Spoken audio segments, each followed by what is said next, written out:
Baby found, 4 German, shepherd. Crying from a drainage hole, what happened next?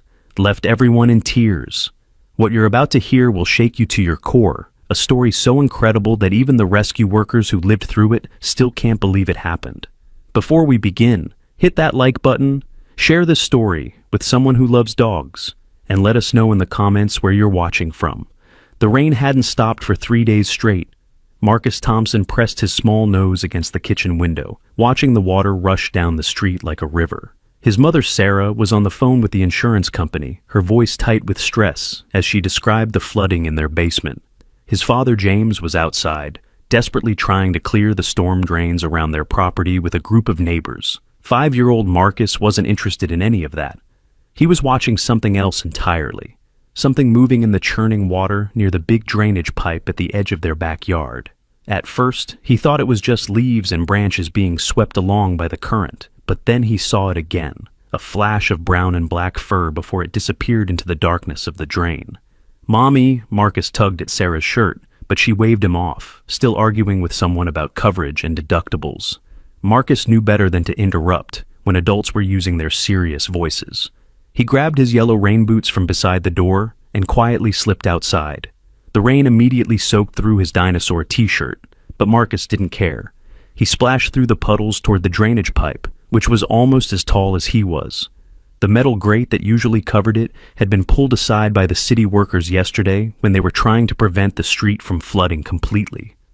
As Marcus got closer, he heard something that made him freeze. It wasn't the sound of rushing water or the rumble of thunder overhead. It was crying, soft, desperate whimpering coming from deep inside the dark tunnel. "Hello?" Marcus called out, his small voice barely audible over the storm. The whimpering stopped for a moment, then returned even more urgently. It sounded like puppies, but not just one. Marcus counted in his head as different voices joined the chorus of distress. 1, 2, 3, 4 different cries echoing from the darkness. Marcus dropped to his knees in the wet grass, not caring about the mud soaking through his pants. He peered into the drain, but all he could see was black water rushing past about 3 feet down. The cries were coming from somewhere deeper, somewhere beyond the reach of the flooding. "Don't worry!" Marcus shouted into the pipe. "I'll help you!" He scrambled to his feet and ran back toward the house, slipping twice on the wet grass. James caught him at the door, his father's work clothes completely soaked through. "Marcus, what are you doing outside? It's dangerous out." "Here." "Daddy, there are doggies in the drain. 4 doggies crying." James sighed, lifting Marcus into his arms.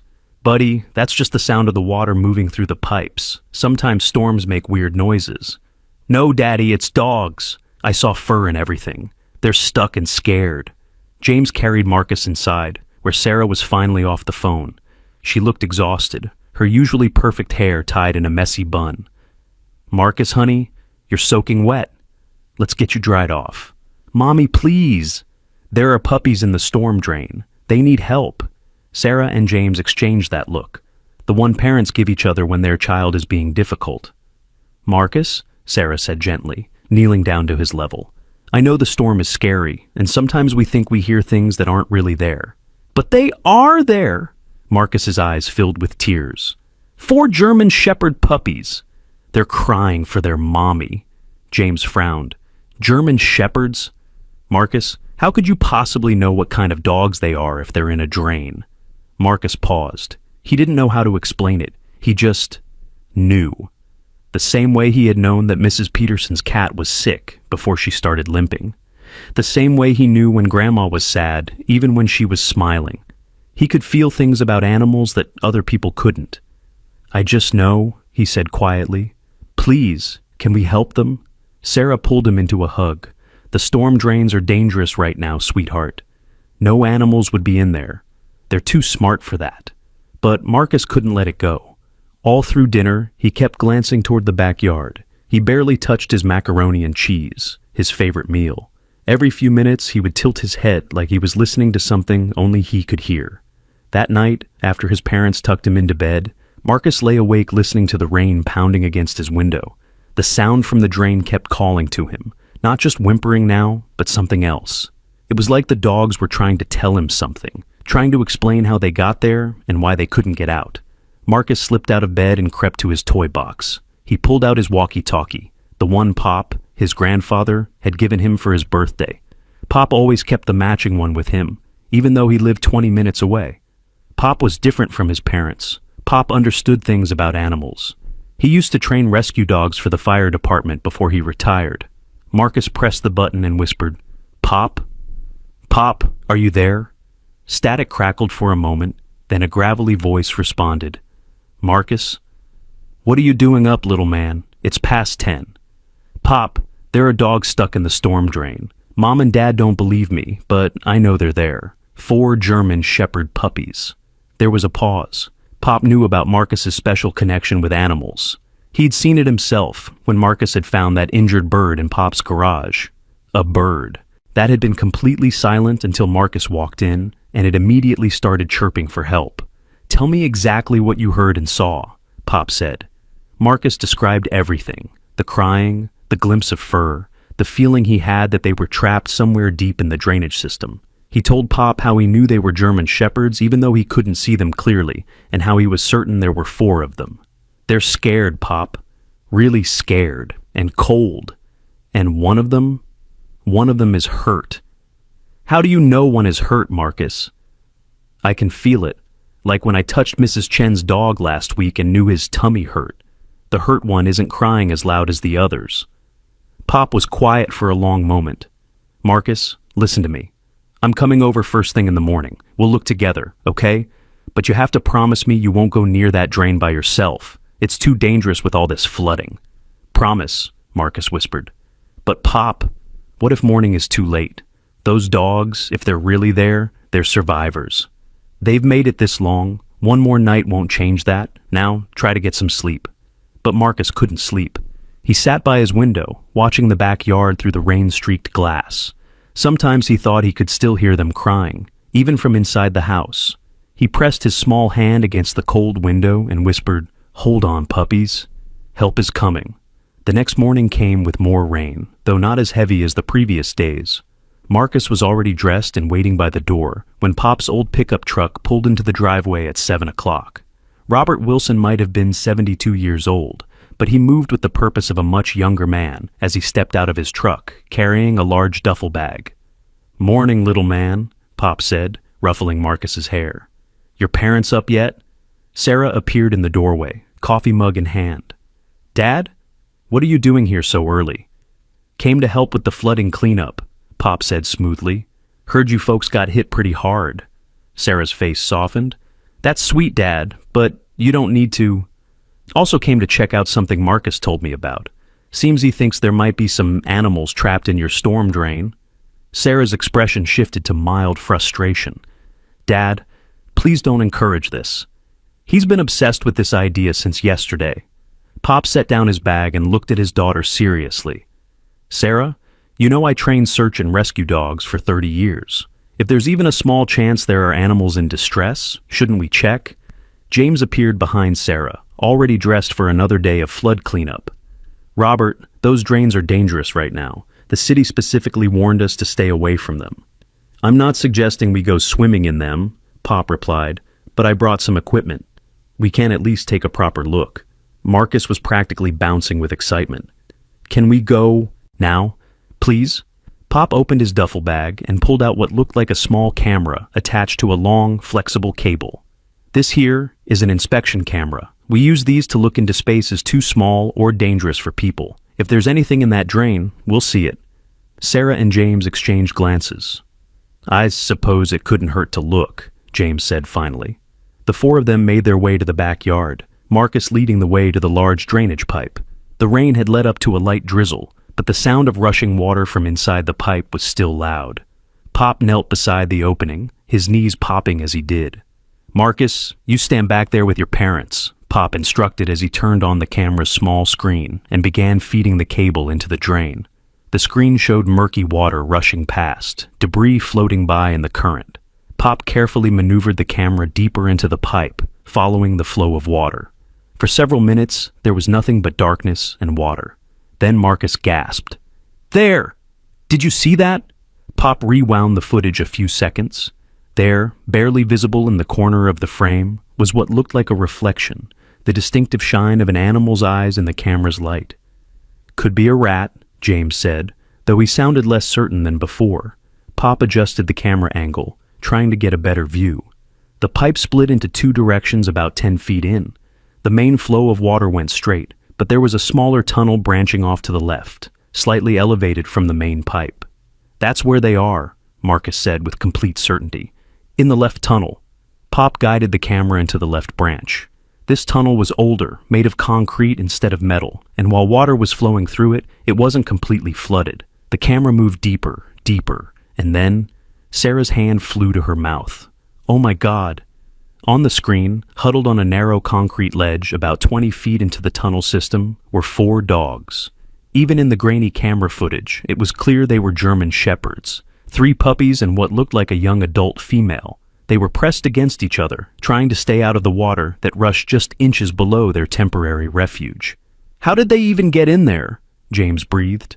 Pop was already studying the tunnel configuration. "This old concrete section connects to the flood control channels that run under the whole neighborhood. They must have fallen in somewhere else and got swept here. That ledge is the only dry spot they could find." Marcus was crying now, not from sadness, but from relief that someone finally believed him. "The mommy dog is hurt," he said through his tears. "Her leg—" She heard it trying to save her babies. Pop zoomed the camera in as much as he could. Sure enough, the adult dog was holding her left front leg at an odd angle, not putting any weight on it. "We have to get them out," Sarah said, her earlier skepticism completely gone. "How do we get them out?" Pop pulled the camera back, his expression grim. "That's the problem. The pipe's too narrow for an adult to crawl through, and even if we could, that ledge is barely holding them. Any disturbance could send them into the water." "What about animal control?" James suggested. Pop shook his head. "They don't have the equipment for something like this. We need the fire department, maybe even a specialized rescue team." Marcus tugged on Pop's sleeve. "The water's going to get higher. The rain's coming back stronger tonight." Everyone turned to look at him. "How do you know that?" Sarah asked. Marcus pointed at the sky, which was indeed growing darker. "The weatherman said so last night. Big storm coming, bigger than before." Pop stood up, his joints protesting. "Then we don't have much time. James, call the fire department. Sarah, see if any of the neighbors are missing dogs. These pups didn't just appear from nowhere." As his parents rushed to make calls, Marcus stayed with Pop by the drain. He knelt down and called into the darkness. "Hold on, Bella! We're going to save you." Pop looked at him sharply. "Bella? How do you know her name?" Marcus shrugged. "I don't know. It just came to me, like she told me." Pop studied his grandson for a long moment. He'd seen a lot of strange things in his years of working with rescue dogs. Animals that seemed to know things they shouldn't. Connections between handlers and dogs that defied explanation. But this was something else entirely. "Marcus," Pop said carefully, "what else do you know about these dogs?" Marcus closed his eyes, concentrating. "Bella's not their real mommy. She's protecting them. She found them when they were already in the drain. Their real mommy." Marcus's face scrunched up. "Their real mommy had to leave them. Something bad happened." "And the puppies? Do they have names too?" Marcus nodded. "The biggest one is Max. He's brave but scared of the dark. The middle one is Daisy. She stays close to Bella all the time.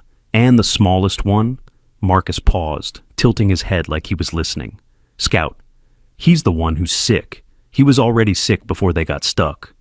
Pop felt a chill run down his spine that had nothing to do with the weather. There was no way Marcus could know these details, yet he spoke with such certainty. Sarah returned, her phone in hand. "The fire department is sending someone, but they said it might be a few hours. They're dealing with multiple flood emergencies." "Hours?" Pop shook his head. "Look at that water level. Every time it rains, it rises. Those dogs don't have hours." Just then, their neighbor Mrs. Chen came hurrying across the yard, her raincoat flapping in the wind. She was a small, elderly woman who lived 2 houses down, and her face was etched with worry. "Sarah! James!" she called out. "I heard you found dogs in the drain." "My daughter's German shepherds went missing 3 days ago during the first bad storm. She's been searching everywhere. Sarah grabbed Mrs. Chen's hands. German shepherds? How many? 4, a mother and 3 puppies. My daughter was dog-sitting them for a friend who's in the hospital. The thunder scared them, and they broke through the fence. We've been searching ever since. Marcus looked up at Mrs. Chen. The mommy dog isn't with them. Bella's taking care of them. Mrs. Chen looked confused. Bella? No, the mother's name is Luna. And who's Bella? Pop showed Mrs. Chen the camera footage. She gasped, covering her mouth with both hands. Those are them! Those are definitely the puppies, but you're right. That's not Luna with them. That looks like... Oh my goodness, that looks like the Hoffman's dog. The Hoffmans? James asked. Mrs. Chen nodded rapidly. They live on Maple Street, 3 blocks over, but Mr. Hoffman had a stroke 4 days ago. His dog Bella went missing when the ambulance came. Everyone's been so focused on Mr. Hoffman that no one's been properly looking for her. The pieces were starting to come together. Bella, injured and lost, had somehow found the 3 abandoned puppies in the drainage system and was protecting them, but understanding how they got there didn't solve the immediate problem of getting them out. The fire department says 2 hours minimum, Sarah reported, checking her phone again. There's been an accident on Highway 9, and most of the emergency responders are there. Pop was examining the drainage pipe with the intensity of someone forming a plan. We can't wait that long. Marcus, how much do you weigh? Sarah immediately understood where this was going. Absolutely not, Dad. You are not sending my 5-year-old son into a drain pipe. I'm not suggesting we send him in alone, Pop said calmly. But he's the only one small enough to fit, and those dogs trust him. You saw how they reacted when he called out to them. They reacted? James asked. Pop rewound the camera footage. When Marcus had called out Bella's name, all 4 dogs had turned toward the camera, their ears perked up. Bella had even attempted to stand despite her injured leg. It's still too dangerous, Sarah insisted, but her voice wavered. She was looking at the screen, at those desperate animals huddled together, and Marcus could see her resolve weakening. What if we had the right equipment? Pop asked. Safety harness, rope, constant communication. I've got most of what we need in my truck. I used to do confined space rescue training. Marcus stepped forward. Mommy, I have to help them. Bella's being so brave, but she's tired. Really tired. And Scout, the little one, he needs medicine soon. How could you possibly know that? James asked, though his skepticism was fading. Marcus just looked at his father with those serious brown eyes. The same way I knew Mr. Peterson's cat needed to go to the vet before she got really sick. The same way I knew Grandma was going to call before the phone rang when Grandpa died. I just know. The mention of Marcus's grandfather, Pop's son who had died 2 years ago, silenced everyone. Marcus had indeed known about that phone call before it came. He'd woken up in the middle of the night and told Sarah that Grandma was sad and needed them. The phone had rung 30 seconds later. Pop broke the silence. I'll rig up a proper harness system. James, you'll anchor the rope. Sarah, you'll monitor the camera and maintain voice contact. I'll be right at the entrance, ready to pull him out at the second anything goes wrong. Sarah was crying now, torn between her terror at the idea of her baby going into that drain and the knowledge that 4 lives depended on it. What if the water rises while he's in there? Then we pull him out immediately, Pop said firmly. The second the water level changes, he comes out. No arguments, no delays. Marcus took his mother's hand. Mommy, I'll be okay. Bella will help me. She knows I'm coming to save them. James knelt beside his son. Marcus, this is very serious. If we say come back, you come back immediately. No trying to be a hero. Understood? Marcus nodded solemnly. I understand, Daddy. While Pop went to his truck to get the equipment, more neighbors began to gather. Word had spread quickly about the trapped dogs, and soon there were a dozen people in the Thompsons' backyard, including Mrs. Chen's daughter Lisa, who was crying with relief at seeing the puppies on the camera screen. Those are definitely my friend's puppies, Lisa confirmed. Max, Daisy, and Scout. But where's Luna? Where's their mother? Marcus approached Lisa slowly. Luna had to leave them. Something with wheels scared her, big and loud. Lisa's face went pale. The garbage truck. It came through right when they escaped. Luna was always terrified of loud vehicles. She must have run one way and the puppies went another. Pop returned with an armload of equipment, ropes, carabiners, a small harness that looked like it was meant for a child, and a headlamp. He also had a walkie-talkie and a waterproof bag.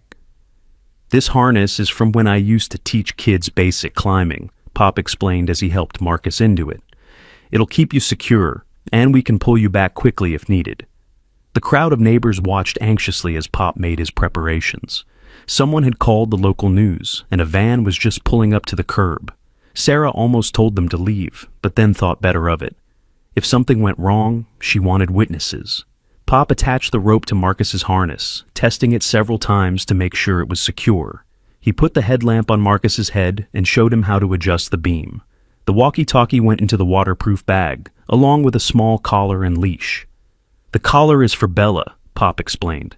"If you can get it on her, we can help guide her out. But Marcus, if she seems aggressive or too scared, you don't approach her. Understood?" "She won't hurt me," Marcus said, confidently. "She knows I'm there to help." David Martinez, a city engineer who lived down the street, pushed through the crowd. "Wait, I know those tunnels. I have the maintenance maps." He pulled out his phone and showed them a schematic. "That ledge they're on, it's part of an old junction.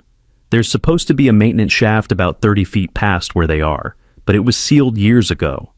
"So they're truly trapped," James said. David nodded grimly. "The only way out is the way they came in, and with that water flow, it's impossible for them to swim against it." Pop checked all of Marcus's equipment one more time. "Remember, little man, you go in slow, you stay calm, and the second we say come back, you come back. No arguments?" Marcus nodded. He looked so small in the harness, like he was playing dress-up rather than about to attempt a dangerous rescue. Sarah knelt beside him, tears streaming down her face. "You don't have to do this," she whispered. "We can wait for the fire department." Marcus hugged his mother tight. "The water's going to get too high if we wait.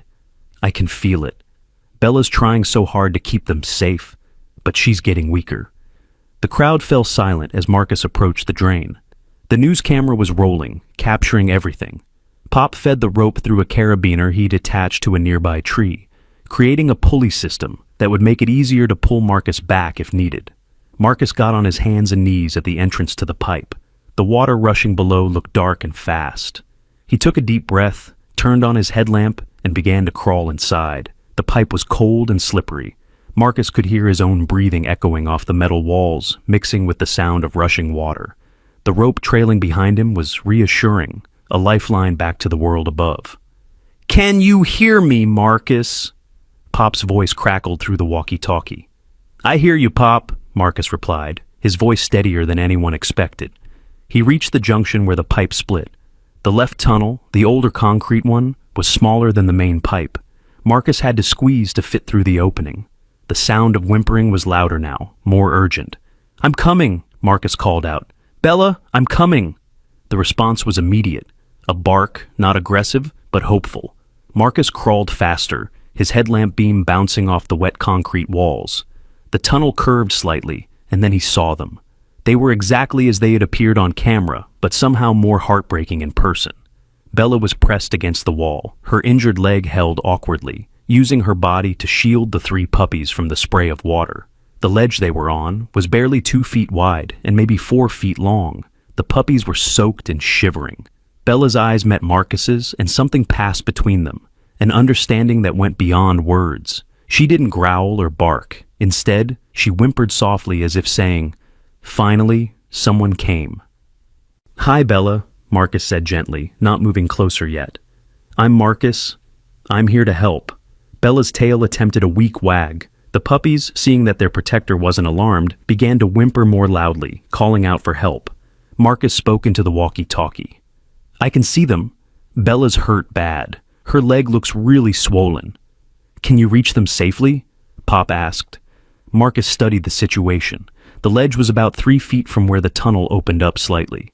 He could reach it, but he'd have to be careful. The water below was moving fast, and one slip would sweep him away. "I think so," Marcus said. He carefully moved forward, testing each movement before committing to it. The concrete was slippery with algae and water. As he got closer, the biggest puppy, Max, tried to scramble toward him, but slipped. Bella caught him with her good paw, pulling him back while crying out in pain from the movement. "It's okay," Marcus soothed. "Stay still. I'll come to you."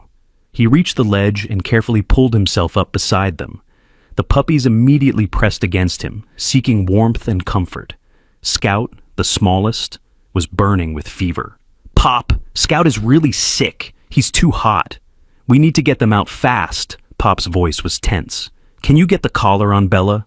Marcus slowly reached for the collar in his bag, showing it to Bella first. "This will help us get you out," he explained, as if she could understand. Maybe she could, because she lowered her head and let him fasten it around her neck. But there was a problem.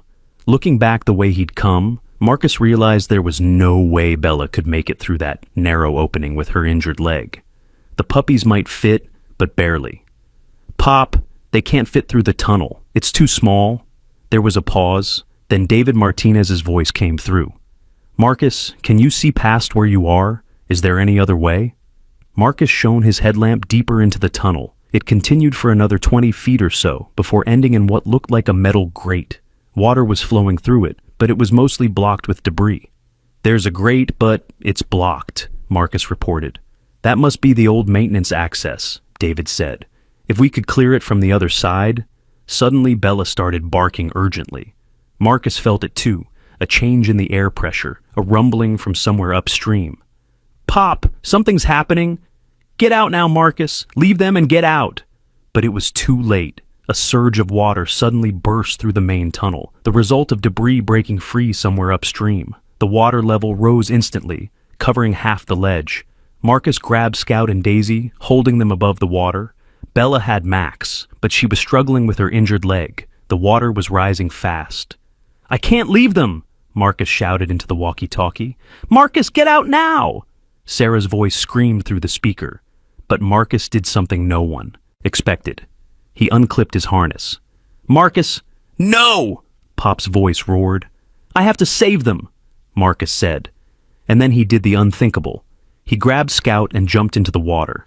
The current immediately caught him, but instead of fighting it, Marcus let it carry him toward the grate. He hit it hard, but managed to grab onto the bars with one hand while holding Scout with the other. The water was up to his chest and rising. Bella understood immediately. Despite her injury, she grabbed Daisy in her mouth and jumped in after Marcus, using her 3 good legs to swim. Max followed, his natural swimming instincts kicking in. Marcus pulled at the debris blocking the grate with his free hand. Sticks, leaves, and garbage had accumulated over years. His small fingers worked frantically, pulling pieces free. The water was at his neck now. Bella reached him and added her strength, pulling at the debris with her teeth. Together, child and dog worked desperately as the water continued to rise. Then Marcus felt something give. A large branch that had been the main blockage pulled free, and suddenly water was flowing through the grate more freely. But they still couldn't fit through the bars. "The hinges!" David's voice came through the walkie-talkie, which miraculously was still working in its waterproof bag. "Old grates like that, the hinges rust. Push at the top."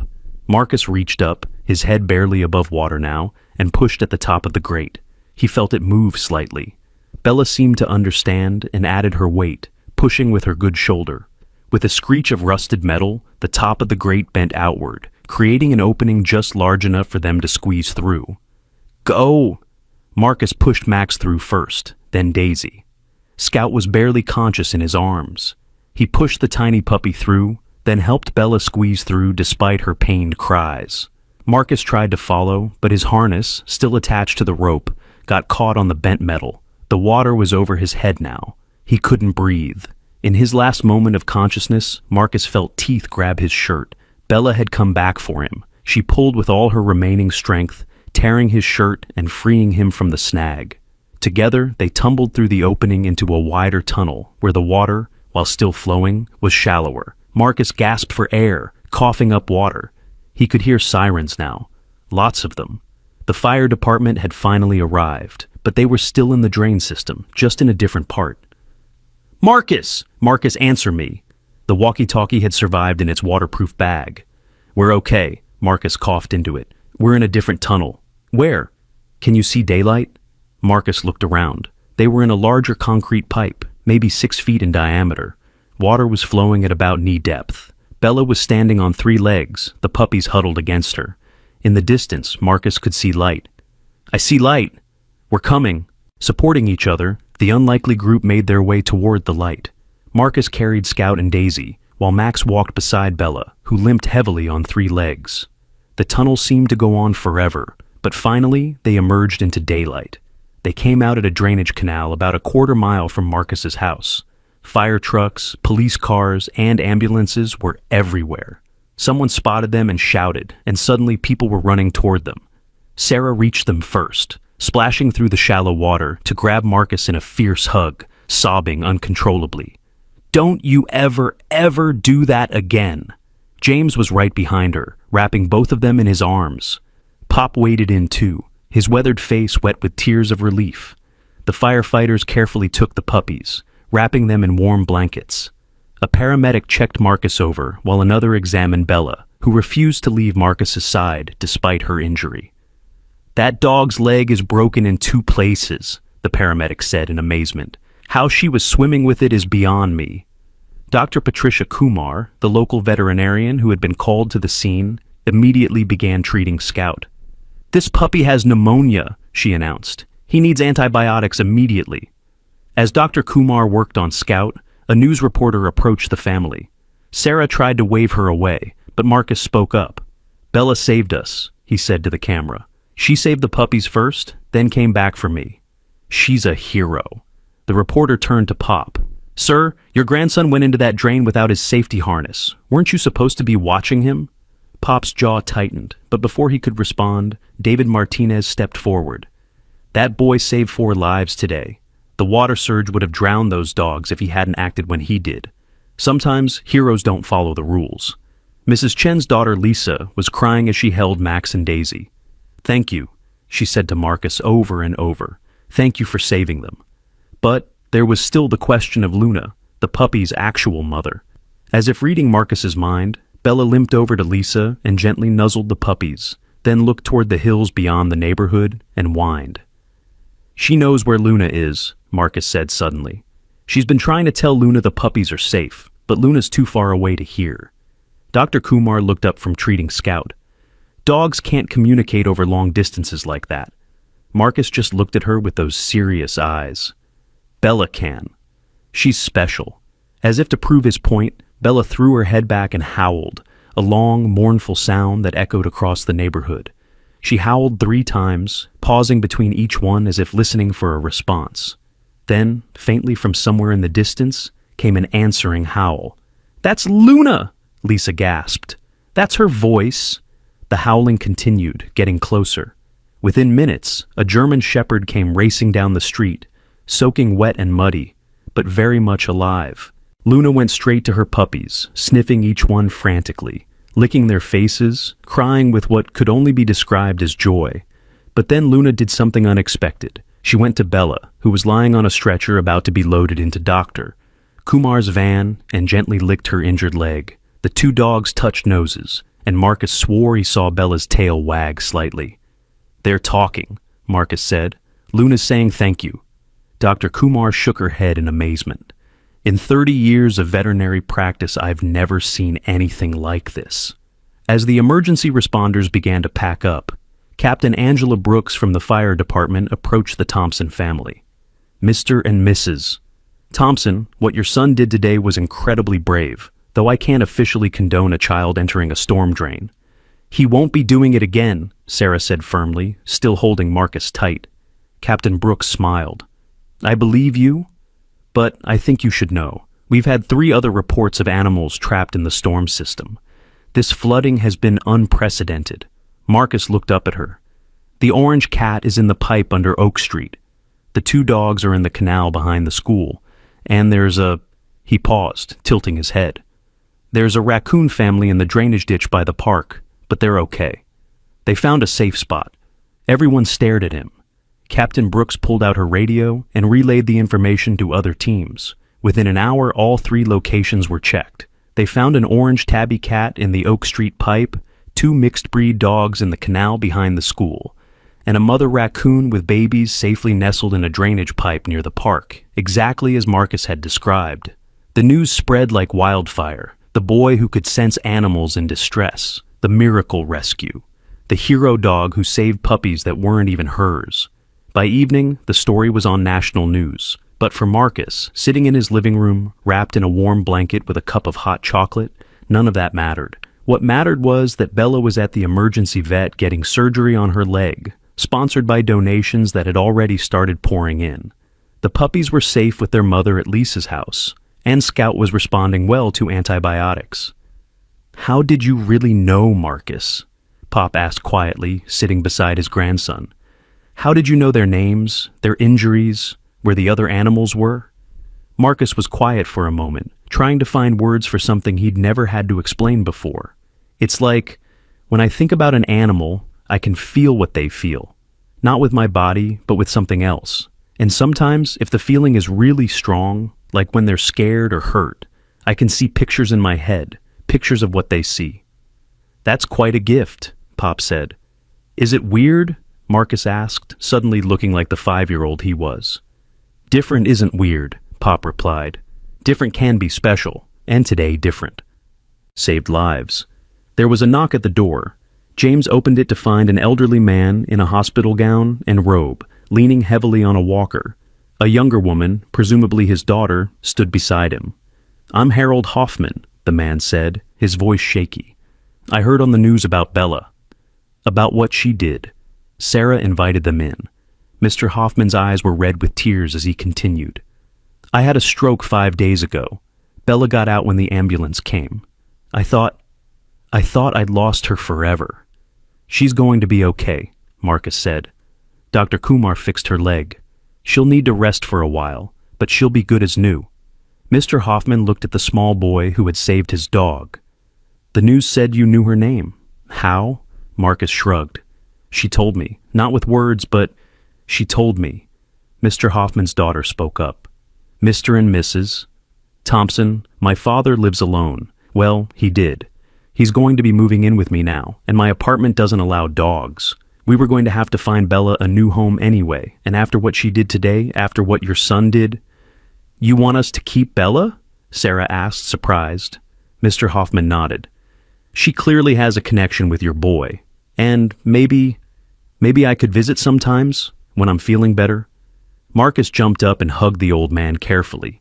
"Yes, and you can tell me all about her when she was a puppy, and teach me the commands she knows."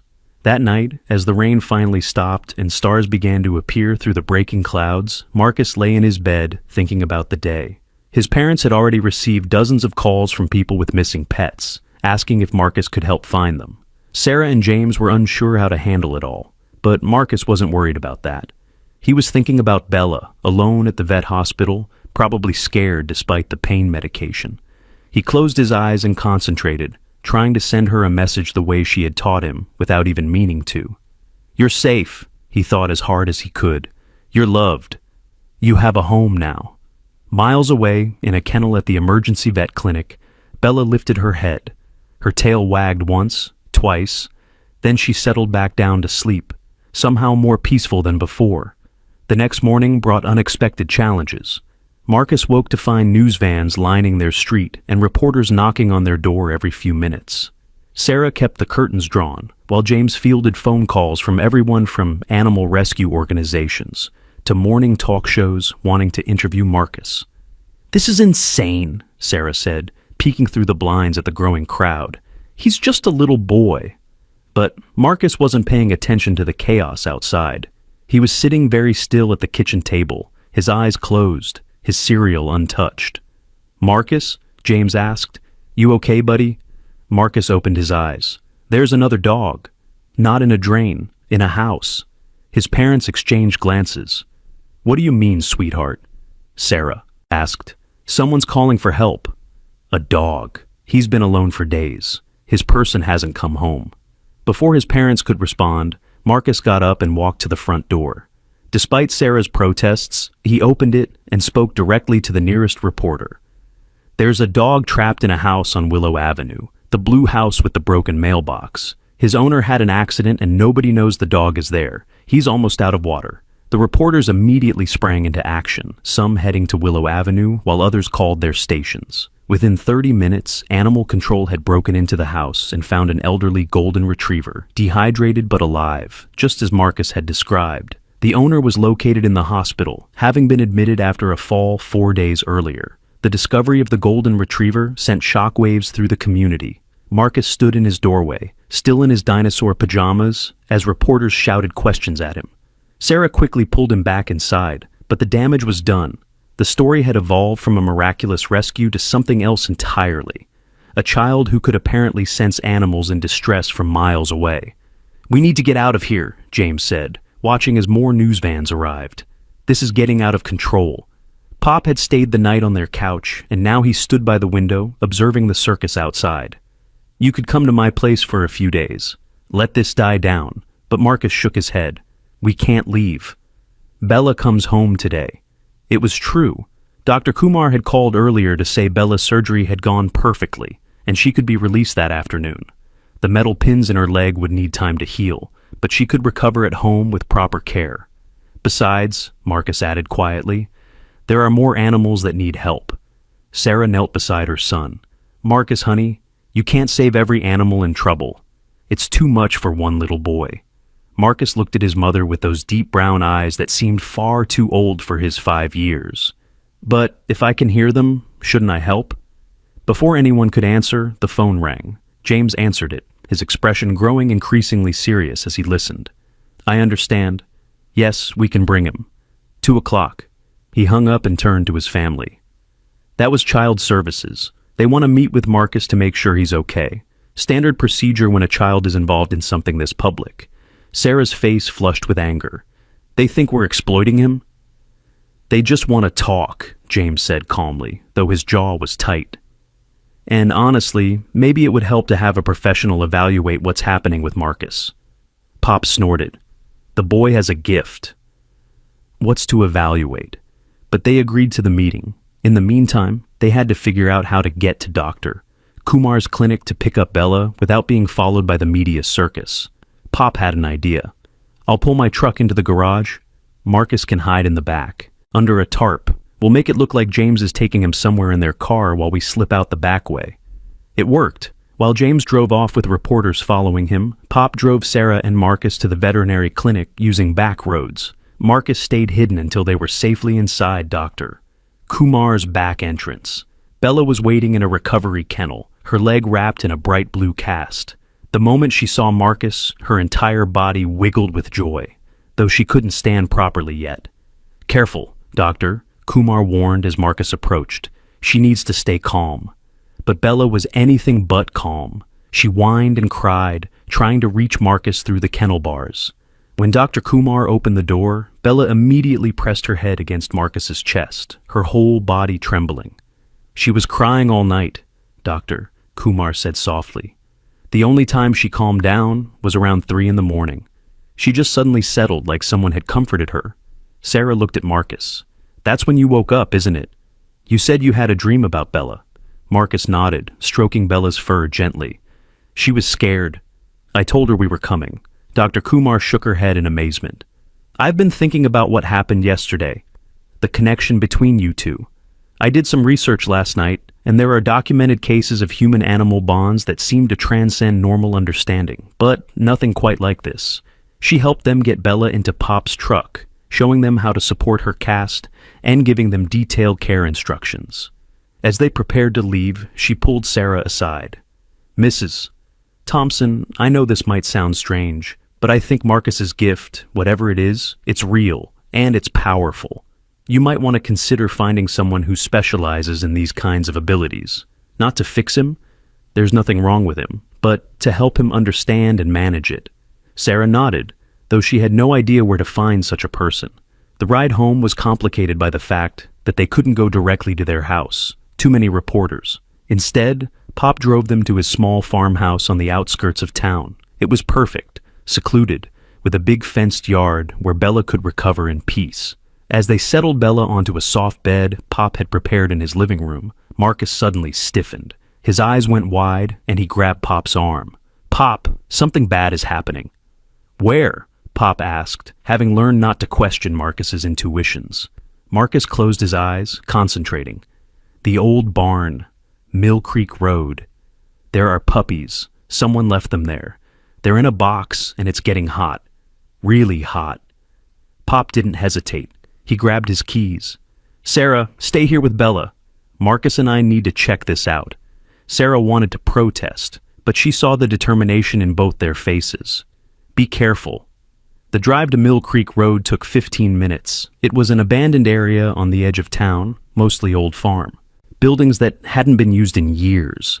Pop spotted the barn Marcus had described, its red paint peeling, roof partially collapsed. Even before they got out of the truck, they could hear it. Faint crying coming from inside. Pop grabbed a flashlight and crowbar from his toolbox, and they hurried to the barn. The main doors were chained shut, but there was a broken window on the side. Pop boosted Marcus up to look inside. There! Marcus pointed to a cardboard box sitting in a patch of sunlight near the far wall. The afternoon sun was beating down through a hole in the roof, directly onto the box.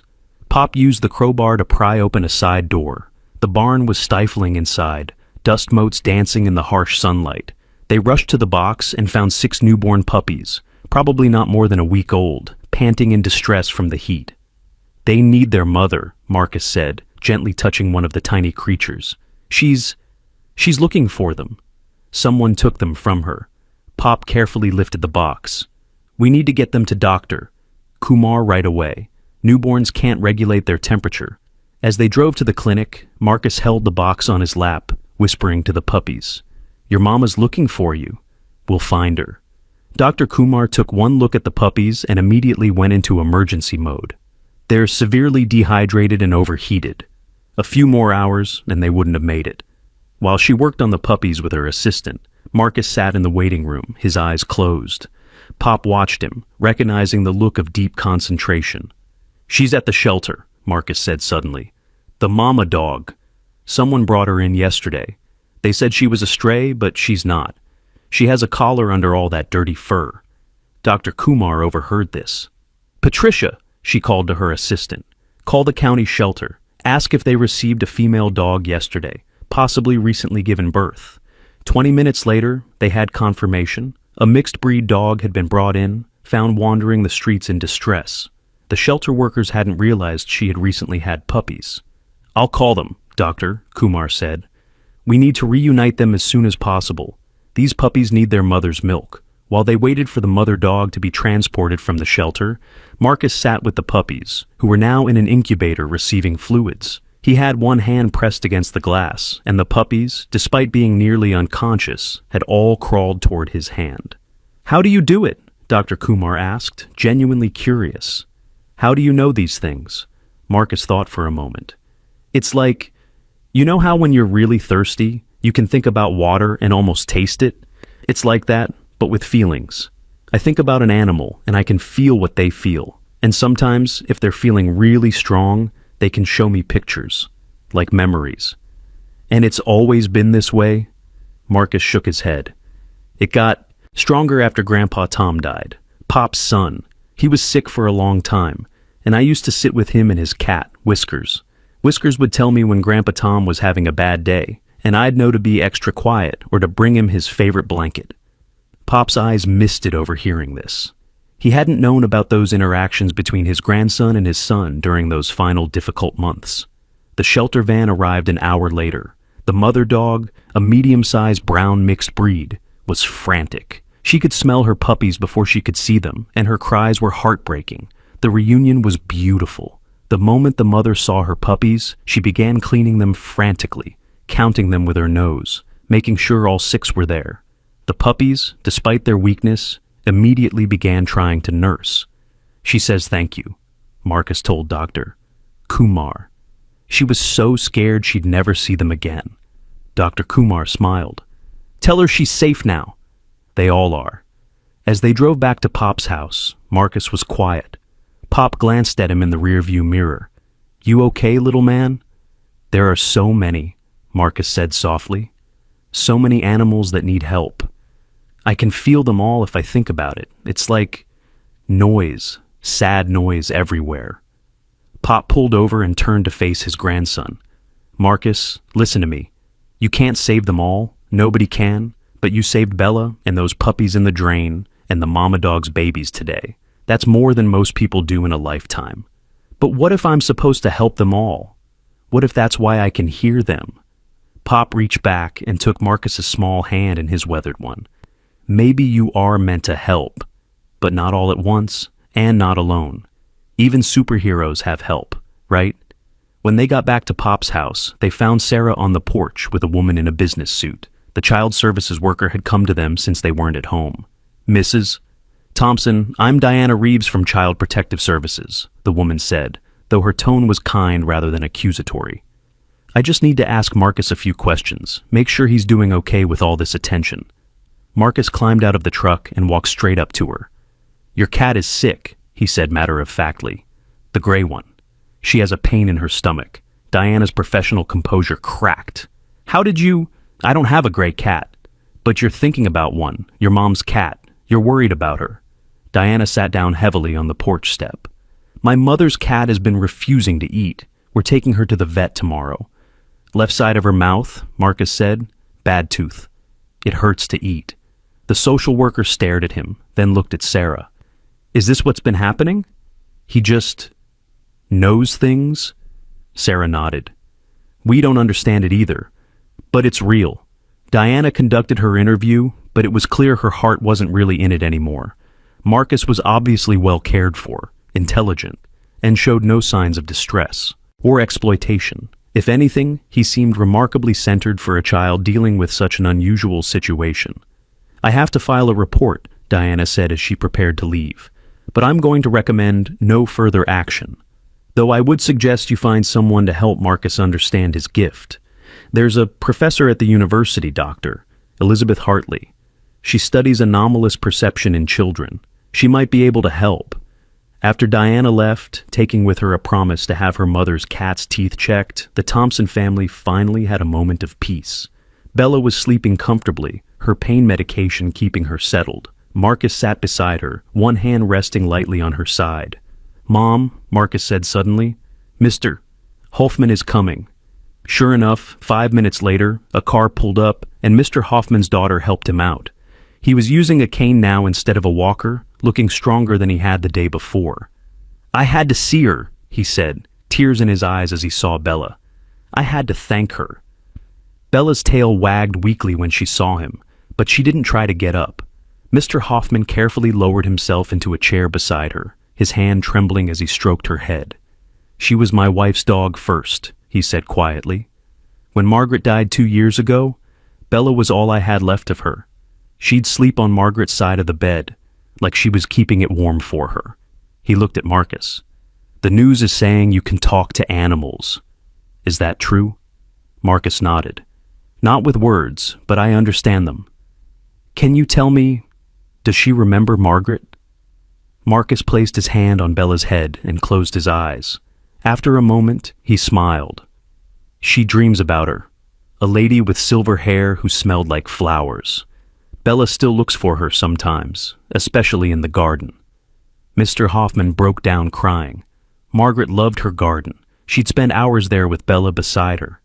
They sat in comfortable silence for a while, the old man and the young boy united in their love for the injured dog. Finally, Mr. Hoffman spoke again. I've been thinking, when Bella's healed, when she's better, would you like to learn how to properly train her? She knows a lot of commands, some in German. I could teach you. Marcus's face lit up. Really? Every Wednesday and Saturday, if your parents agree. You saved her life. The least I can do is help you understand her better. That evening, as they finally made it back to their own house, the reporters had mostly given up and left. The Thompson family tried to return to some semblance of normal life. But normal was now different. The phone rang constantly with people claiming their pets were missing, sick, or in trouble. Sarah had to unplug it just so they could eat dinner in peace. We need a plan, James said, cutting up Marcus's chicken for him. We can't go on like this. The professor that Diana mentioned, Sarah suggested. Maybe we should call her. Marcus pushed his food around his plate. I don't need to be fixed. No one's trying to fix you, buddy, James assured him. But maybe someone can help you understand your gift better. Like learning to control the volume on a radio. That was a comparison Marcus could understand.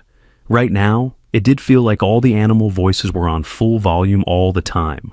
That night, Marcus had the dream again. But this time, it was different. Instead of just Bella in the drain, he saw dozens of animals. Cats in trees, dogs in hot cars, a horse stuck in a fence, rabbits in a collapsed warren. They were all calling to him, all needing help. He woke up gasping and found Bella had somehow dragged herself from her bed to his doorway. Despite her cast, she had climbed the stairs to check on him. "I'm okay, girl," he whispered, helping her onto his bed, even though his parents had said not to let her climb things. "Just a bad dream." Bella settled beside him, her warm weight comforting. But Marcus could feel her concern, her understanding that he was carrying something heavy for such a small boy. The next morning brought a surprise visitor.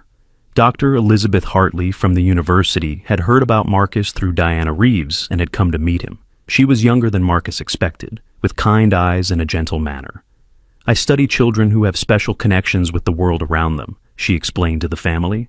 "Some children can predict weather patterns, others have perfect pitch, and some, like Marcus, seem to have an enhanced ability to communicate with animals." "So, this is real?" Sarah asked. "It's not just our imagination?" "Oh, it's very real, Doctor," Hartley said. "The question is how it works and how we can help Marcus manage it. From what I've heard, he's receiving a lot of input. That can be overwhelming for anyone, especially a child." She spent an hour with Marcus, not testing him, but just talking, observing how he interacted with Bella, how he would sometimes pause mid-sentence as if listening to something only he could hear. "Marcus," she said finally, "would you like to learn how to turn the volume down sometimes? Not to stop hearing the animals, but to control when and how much you hear?" Marcus looked hopeful. "I could do that?" "I think so. I've worked with other children with similar gifts. It takes practice, but you can learn to build walls when you need to rest, and open doors when you want to help." They agreed to weekly sessions, starting the following Monday. As Dr. Hartley left, she pulled Sarah aside. "Your son has something extraordinary, but he's also just a 5-year-old boy. He needs to be able to be a child, to play and laugh, without carrying the weight of every animal in distress. I'll do my best to help him find that balance." The weekend passed in a blur of activity. News of Marcus's ability had spread beyond their town, and letters and emails poured in from around the country. People with missing pets, animal rescue organizations wanting his help, scientists wanting to study him. James set up a separate email account just to manage the requests. "We need boundaries," he said firmly. "Marcus is not a public service." But Marcus had other ideas. On Sunday morning, he announced at breakfast, "There's going to be a fire at the pet store today." Sarah dropped her coffee mug, shattering it on the floor. "What?" "The pet store on Main Street. Something's wrong with the electricity. The fish tank heater. It's going to start a fire this afternoon." James immediately called 911, but explaining the situation to the dispatcher was challenging. "My son has a feeling there might be an electrical problem at the pet store." Didn't sound very convincing. Finally, he drove to the fire station himself and found Captain Angela Brooks, who remembered them from the drain rescue. "Captain, I know this sounds crazy, but Marcus says there's going to be a fire at Peterson's pet store. Something about a fish tank heater?" Captain Brooks studied him for a moment, then picked up her radio. "Engine 12, I need you to do a safety inspection at Peterson's pet store on Main. Check all electrical systems, especially around the aquarium section." 2 hours later, she called James back. "Your son was right. We found a severely damaged heater in one of the large fish tanks. The wiring was exposed and sitting in spilled water. It would have caused a fire within hours. The store owner said that tank houses rare tropical fish worth thousands of dollars, not to mention all the other animals that could have been killed." Word of this prediction spread quickly, adding another layer to Marcus's growing reputation. Now, he wasn't just sensing animals in current distress. He was predicting future events. That night, as Sarah tucked Marcus into bed with Bella still faithfully by his side despite her injury, she asked him, "How did you know about the fire?" Marcus thought for a moment. The fish were scared. They could feel the electricity in the water. It was wrong, dangerous. They were trying to warn everyone, but no one could hear them except me. "That must be hard, hearing all those voices all the time." Marcus nodded. "Sometimes I wish I could turn it off. But then I think about Bella in the drain, and all the puppies. and I'm glad I can hear them. Sarah kissed his forehead. You're a special boy, Marcus Thompson. Don't ever forget that. As she turned to leave, Marcus called out, Mom, Luna's coming back. Luna? The mother dog of those puppies? Marcus nodded. Tomorrow morning, she's going to show up in our backyard. She wants to check on Bella to make sure she's okay. They're friends now. Sarah didn't doubt him anymore. If Marcus said Luna would appear, then Luna would appear. Sure enough, the next morning, Sarah looked out the kitchen window to see a German shepherd sitting patiently by their back gate. Luna was thin but healthy, her eyes bright as she watched the house. How did she know Bella was here? James wondered. Marcus shrugged. Dogs know things. They talk to each other in ways we don't understand. Luna's been checking on all the dogs from the drain. She wants to make sure everyone's okay. They let Luna in, and she went straight to Bella, sniffing her cast gently, then lying down beside her. The two dogs touched noses, and Marcus smiled. Luna says thank you, he translated, for saving her puppies, for giving Bella a home. Lisa, Mrs. Chen's daughter, arrived soon after to collect Luna. She's been disappearing every morning, she explained. Now I know where she's been going. She can visit any time, Sarah offered. Bella seems to like the company. As Monday arrived, so did Marcus's first session with Dr. Hartley. She had set up a small, comfortable room at the university with toys, books, and pictures of animals on the walls. Today we're going to work on what I call channels, she explained to Marcus. Right now, you're receiving all channels at once. Every animal, every feeling. We're going to practice choosing which channel to listen to. She had brought something unexpected, a collection of small animal figurines. These aren't real animals, so they don't have voices. But I want you to practice focusing on just one at a time. Pick it up, think about it, and try to block out everything else. It was harder than Marcus expected. Every time he tried to focus on the toy elephant in his hand, he could feel real animals calling for his attention. A bird with a broken wing 3 blocks away, a cat stuck in someone's garage, a hamster that had escaped its cage. It's okay, Doctor, Hartley said gently. This takes time. Let's try something else. Close your eyes and imagine a door. Can you see it? Marcus nodded. Now, imagine that door closing. Behind it are all the animal voices. They're still there, but the door muffles them. Can you do that? Marcus tried. At first, nothing happened. Then, slowly, he imagined a big blue door, like the one on his bedroom. He pictured himself closing it, and amazingly, the constant chatter of animal voices grew quieter. It's working, he exclaimed, opening his eyes in surprise. Good. Now, that door can open whenever you want it to. You're in control. The animals can't open it. Only you can. They practiced for an hour, and by the end, Marcus could hold the door closed for almost 5 minutes at a time. It was exhausting, but also relieving. This is just the beginning, Doctor, Hartley told Sarah. With practice, he'll be able to control his gift instead of it controlling him. On the drive home, Marcus was quiet. Then he said, Mom, I kept the door closed, but I could still feel Bella. Is that normal? Sarah smiled. I think Bella's special to you. She's not just any animal, she's family. Maybe family always gets through, no matter what doors we close. That afternoon, Mr. Hoffman came for his first training session with Marcus and Bella. Despite her cast, Bella could still practice commands that didn't require movement. Bella, sits, Mr. Hoffman said in German, and Bella immediately sat. Why German? Marcus asked. My wife was German, Mr. Hoffman explained. She trained Bella using German commands. It's actually common for working dogs. The commands are clearer, more distinct from everyday conversation. He taught Marcus the basic commands: sits, sit, plats, down, blibe, stay, higher, here, and fuss, heel. Bella responded to each one, though she could only demonstrate the stationary ones due to her injury. She's so smart, Marcus marveled. German Shepherds are one of the most intelligent breeds, Mr. Hoffman said proudly, but Bella's special even for a shepherd. Margaret always said she was almost human in how much she understood. As they practiced, Marcus noticed something. Mr. Hoffman, Bella's trying to tell you something. The old man leaned forward. What is it, girl? Marcus concentrated. She says, there's something of Margaret's hidden in your house, something important. Behind the bookshelf in the study. Mr. Hoffman's face went pale. The study's been locked since Margaret died. I couldn't bear to go in there.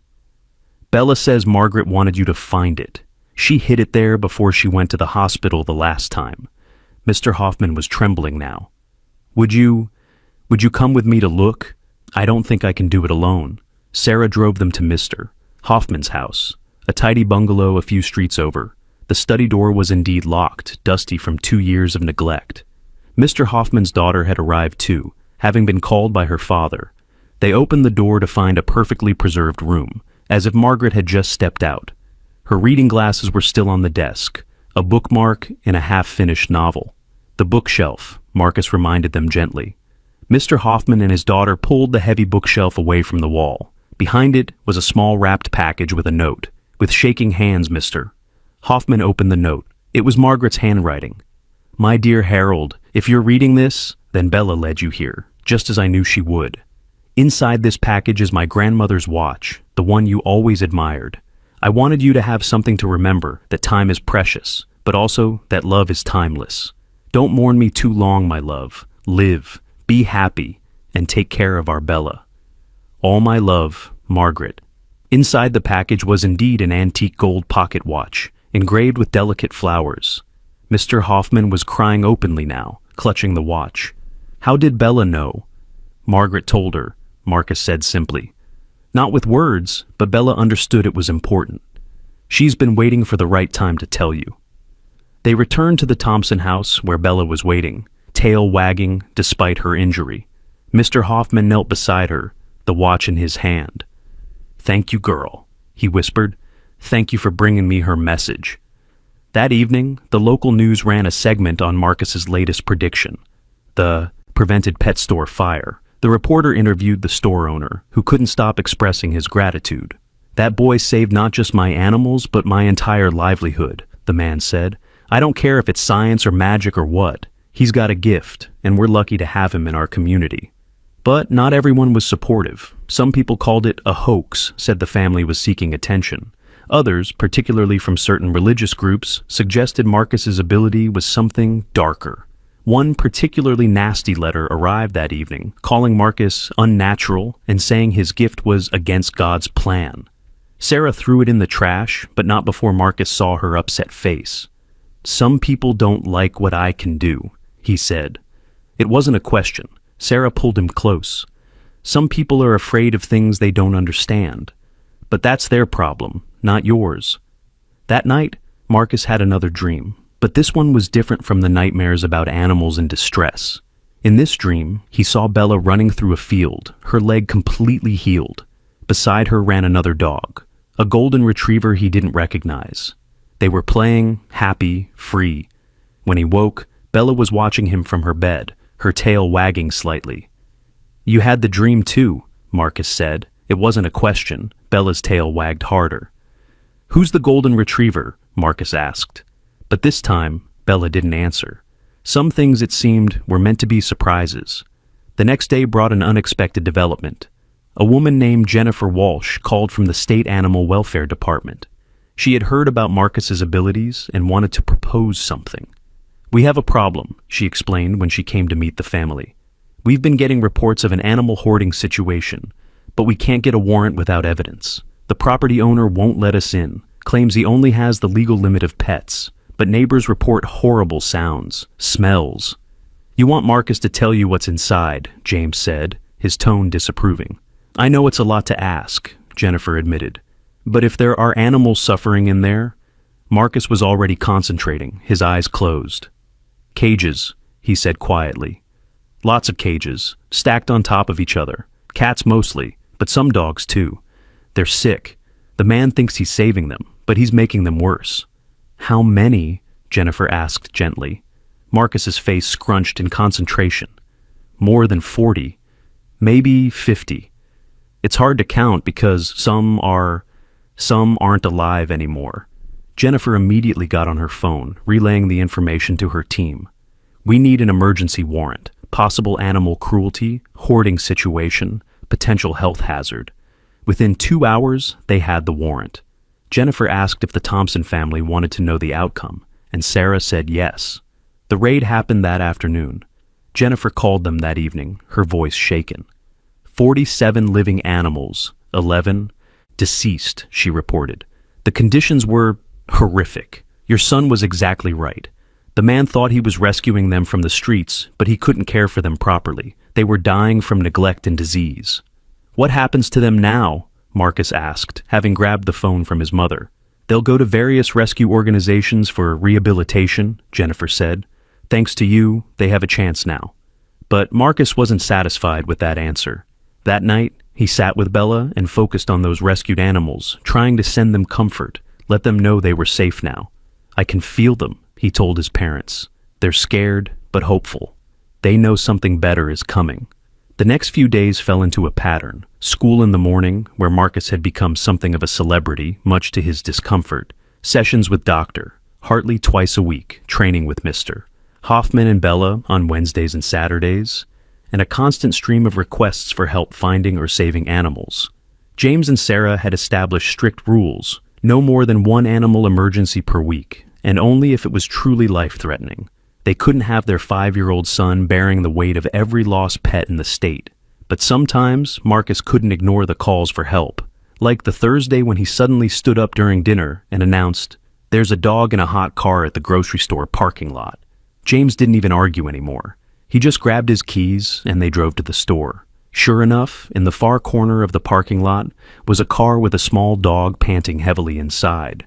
The windows cracked only an inch. James called the police while Marcus pressed his hands against the car window. "Hold on," he whispered to the terrified animal. "Help is coming." The police arrived and managed to get the car open just as the owner returned, angry about the interference until he saw the condition of his dog. The temperature in the car had reached dangerous levels. 5 more minutes and that dog would have had heat stroke, the officer said. "How did you know it was here?" James just pointed to Marcus, who was now holding the dog while it drank water from his cupped hands. The officer, who had heard the stories about the boy, just nodded. Friday brought a breakthrough in Marcus's training with Dr. Hartley. For the first time, he was able to completely silence the animal voices for a full hour, giving his mind a much-needed rest. "It's like when you're at a noisy party and you step outside," Marcus explained to his parents. "Suddenly you realize how loud it was and how tired your ears were." "This is excellent progress," Dr. Hartley told them. "Marcus is learning to create boundaries. It's essential for his mental health. But even with boundaries, some connections couldn't be silenced." That night, Marcus woke to find Bella standing by his bed. She had finally mastered stairs with her cast, whining softly. "What is it?" "Girl?" Marcus asked, immediately alert. Bella limped to the window and looked out, then back at Marcus. He joined her and peered into the darkness. At first, he saw nothing. Then, movement by the back fence. It was the golden retriever from his dream, sitting patiently by the gate. Marcus crept downstairs and outside, Bella following despite her injury. The golden retriever was thin, dirty, but had gentle eyes. He wore no collar, but Marcus could sense this wasn't a stray. "You're lost," Marcus said softly. "You've been trying to get home, but you can't find it." The dog's tail wagged slightly. Marcus reached out and touched his head, and immediately images flooded his mind. A house fire, weeks ago. A family evacuating. The dog running in fear, getting lost in the chaos. Wandering ever since, trying to find his people. "I know where you belong," Marcus said with sudden clarity. "The blue house on Elm Street. The one that burned last month." The dog's entire body wiggled with excitement. Marcus went back inside and woke his parents. "We need to call the Andersons on Elm Street. Their dog is in our backyard." Sarah, still half asleep, mumbled, "The Andersons moved to an apartment after the fire. They can't have pets there." Marcus's face fell. He went back outside where the golden retriever waited hopefully. "Your family can't take you back," he said gently. "But you can't keep wandering the streets." The dog lowered his head, understanding somehow that his journey hadn't ended the way he'd hoped. Marcus looked at Bella, who was watching the interaction with interest. Then he made a decision. "You can stay here tonight," he told the golden retriever. "We'll figure out the rest tomorrow." He led both dogs inside, setting up a bed for the golden retriever next to Bella's. The two dogs sniffed each other, then settled down peacefully. In the morning, when Sarah found the golden retriever in their living room, she just sighed. Marcus. His name is Buddy, Marcus announced. The Andersons called him Buddy, and he needs a home. We can't keep every animal you find, James said, though he was already kneeling to pet the gentle dog. Not every animal, Marcus agreed. Just this one. Bella likes him, and Mr. Hoffman said Bella needs a friend to help her with her physical therapy when her cast comes off. It was hard to argue with that logic, especially when Buddy was already charming everyone with his sweet disposition. Sarah called the Andersons, who were overjoyed to hear their dog had been found, but heartbroken that they couldn't take him back. Would you keep him? Mrs. Anderson asked tearfully. We'd visit, help with expenses. We just want him to have a good home. And so the Thompson family suddenly had 2 dogs. That weekend, something extraordinary happened that would change everything. Marcus woke up Saturday morning with a strange feeling. Not the usual pull of an animal in distress, but something different, something bigger.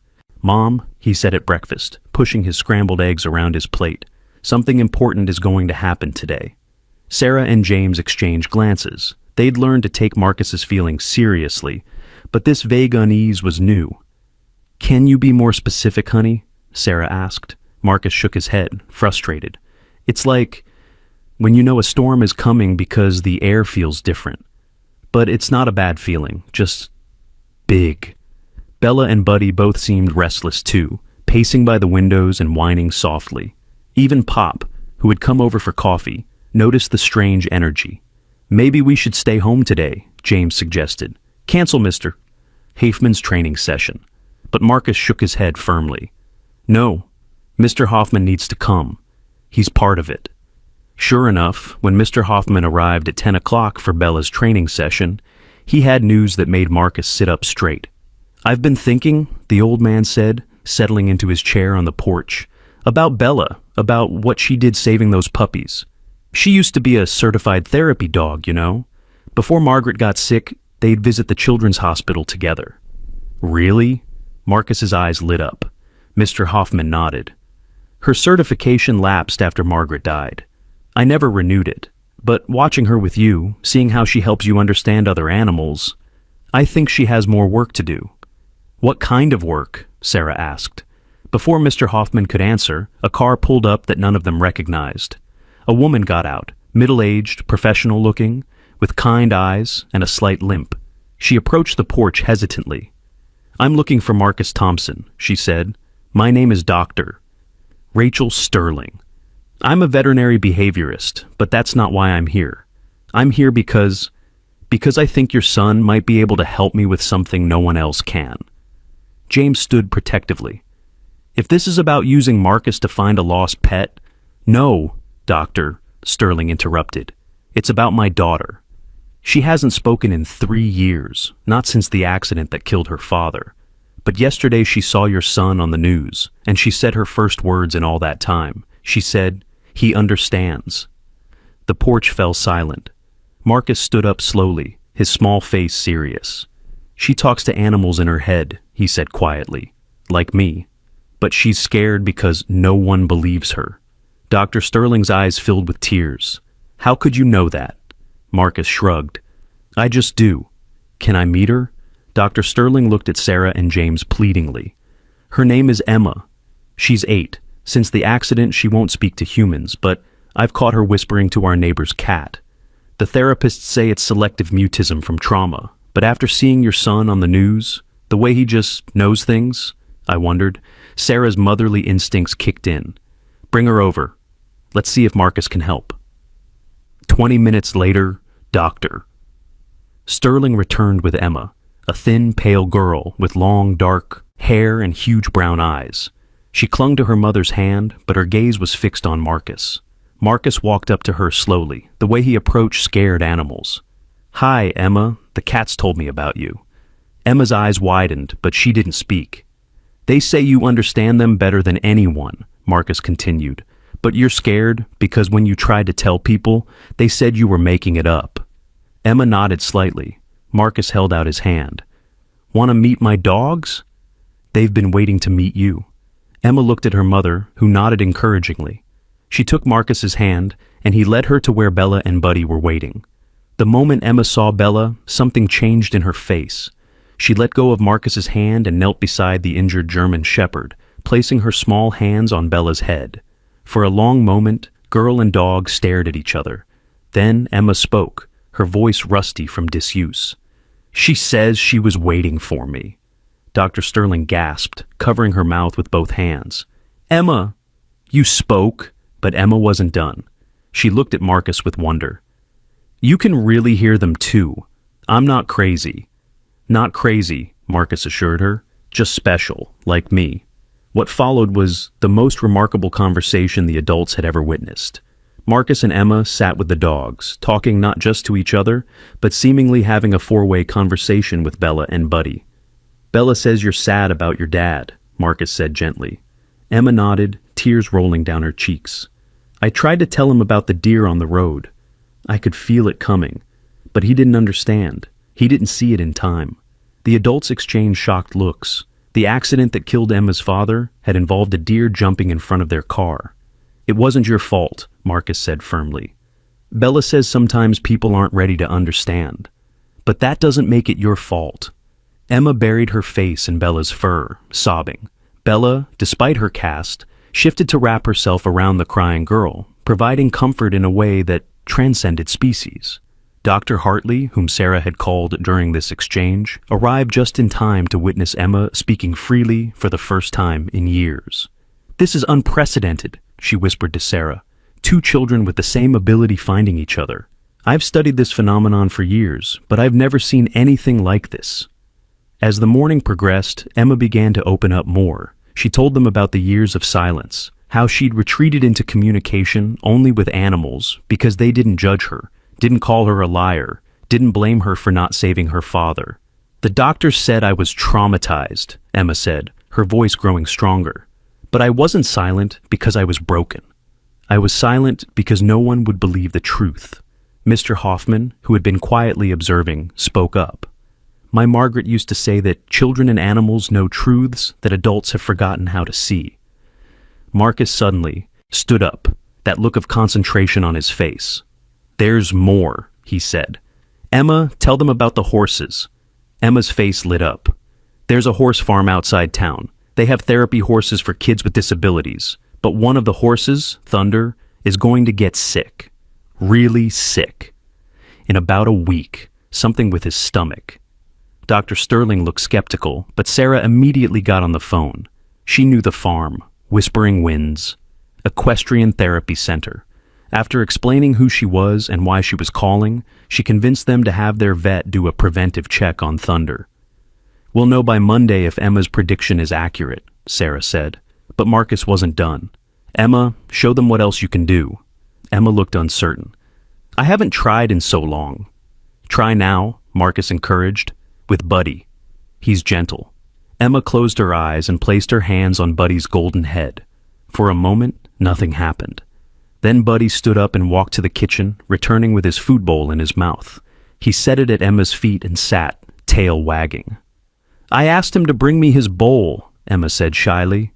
"In my mind," Dr. Hartley was frantically taking notes, "this goes beyond passive reception of animal communication. This is active two-way telepathic connection."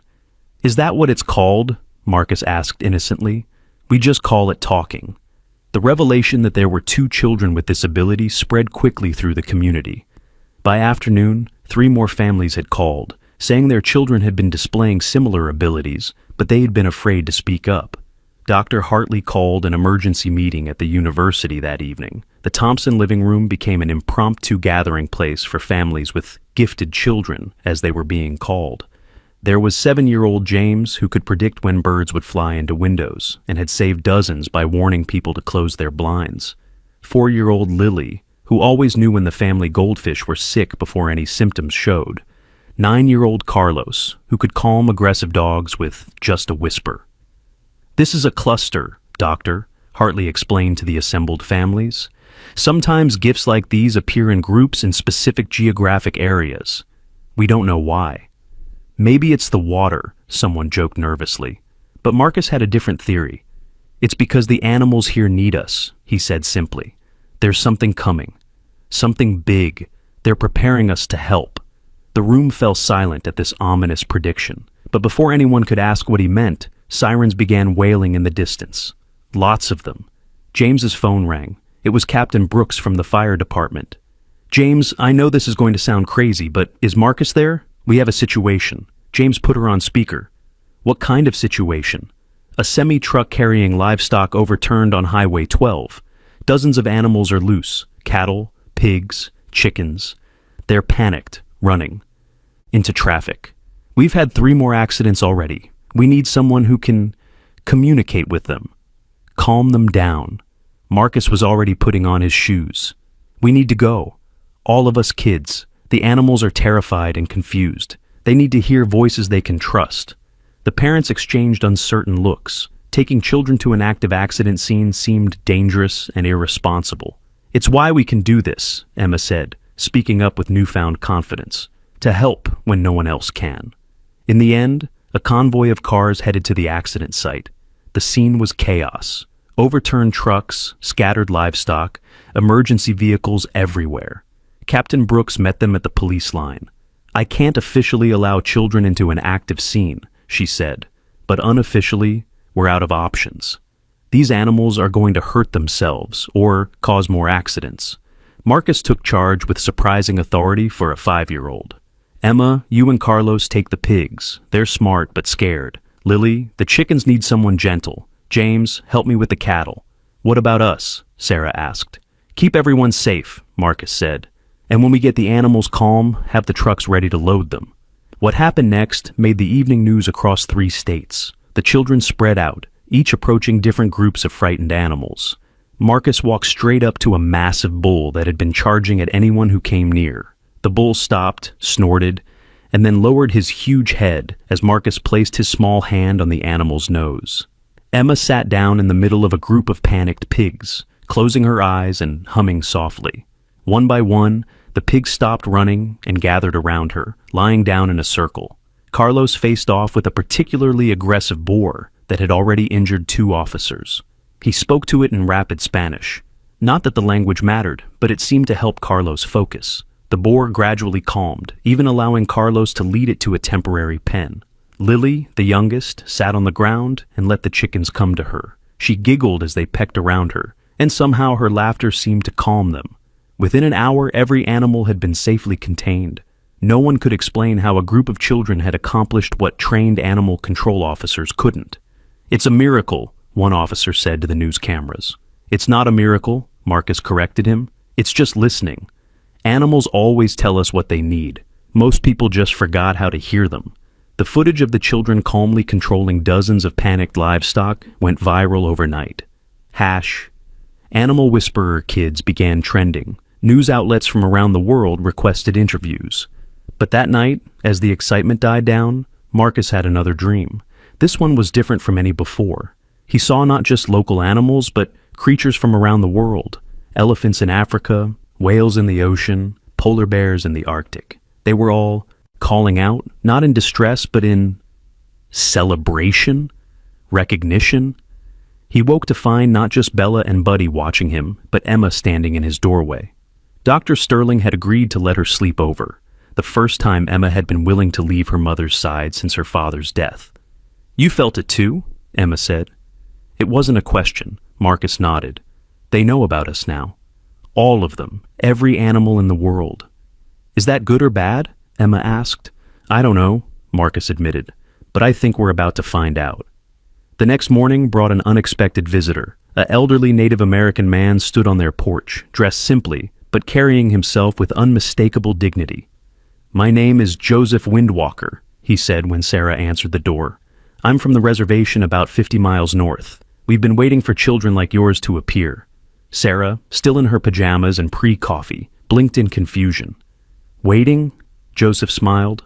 "May I come in? What I have to say is important." Soon the living room was full again. The Thompsons doctor, Sterling and Emma doctor, Hartley, and even Pop and Mr. Hoffman had been called over. Joseph began without preamble. "In our tradition, we have stories of children who could speak with animals. They appeared in times of great change, when the balance between humans and nature was threatened. We haven't seen such children in over 100 years. You're saying this has happened before? Dr. Hartley asked, her scientific mind racing. Joseph nodded. The last time was in the 1890s, just before the Industrial Revolution changed everything. 7 children in our tribe could speak to animals. They warned of the changes coming, helped save many species from extinction. But why now? James asked. Why are these kids appearing now? Joseph's expression grew grave. Because something is coming. The animals know it. They've chosen these children as bridges between our worlds. Marcus spoke up. The warming. They're worried about the warming, and the waters rising, and the forests disappearing. Joseph looked at the 5-year-old with respect. Yes, the animals know what many humans refuse to see. Changes are coming that will affect every living thing on Earth. They need ambassadors, translators, to help both sides survive what's ahead. That's a lot of pressure to put on children, Sarah said protectively. It's not pressure, Emma said quietly. It's purpose. I've been able to do this thing that no one understood. That made me different. Now I know why. Over the next few days, more children with the gift were identified. The total reached 12 in their county alone. Dr. Hartley established a special program to help them develop their abilities while maintaining normal childhoods. The story of thunder. The horse proved Emma's prediction correct. The vet found early signs of colic that would have been fatal if left untreated. This validation led to more people taking the children's abilities seriously. Marcus continued to work with Dr. Hartley on controlling his gift. He could now create what he called quiet hours, where he could be just a normal kid, playing with toys and watching cartoons without the constant input from every animal in the area. But he never fully closed the door on Bella and Buddy. They had become more than pets. They were partners, teachers, friends. Mr. Hoffman officially signed Bella's ownership papers over to the Thompsons, but remained a constant presence in their lives. He and Pop became friends, 2 old men united in their amazement at what their grandson and granddog could do.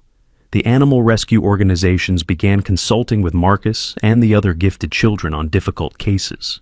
They solved the mystery of why dogs at one shelter were all getting sick, contaminated water from old pipes. They helped locate a trafficking ring of exotic birds by sensing the birds' distress from miles away.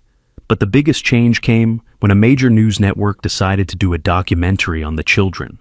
They followed Marcus for a week, capturing not just the dramatic rescues, but the quiet moments. Him helping a scared kitten at the vet, teaching other children to be gentler with their pets, sitting quietly with Bella as she continued her recovery. The documentary, titled The Children Who Hear, won 3 Emmy Awards and changed the national conversation about animal welfare. Funding poured in for animal rescue organizations. Laws were passed strengthening animal protection. Veterinary schools began incorporating animal communication studies into their curricula.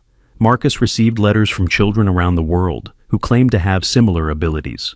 Dr. Hartley began collaborating with international colleagues to study what appeared to be a global phenomenon. One letter particularly touched Marcus. It was from a girl in India who said she could understand elephants. She wrote, "I thought I was alone. I thought I was crazy. Thank you for showing me I'm not." 6 months after the drain rescue that started it all, Bella's cast finally came off.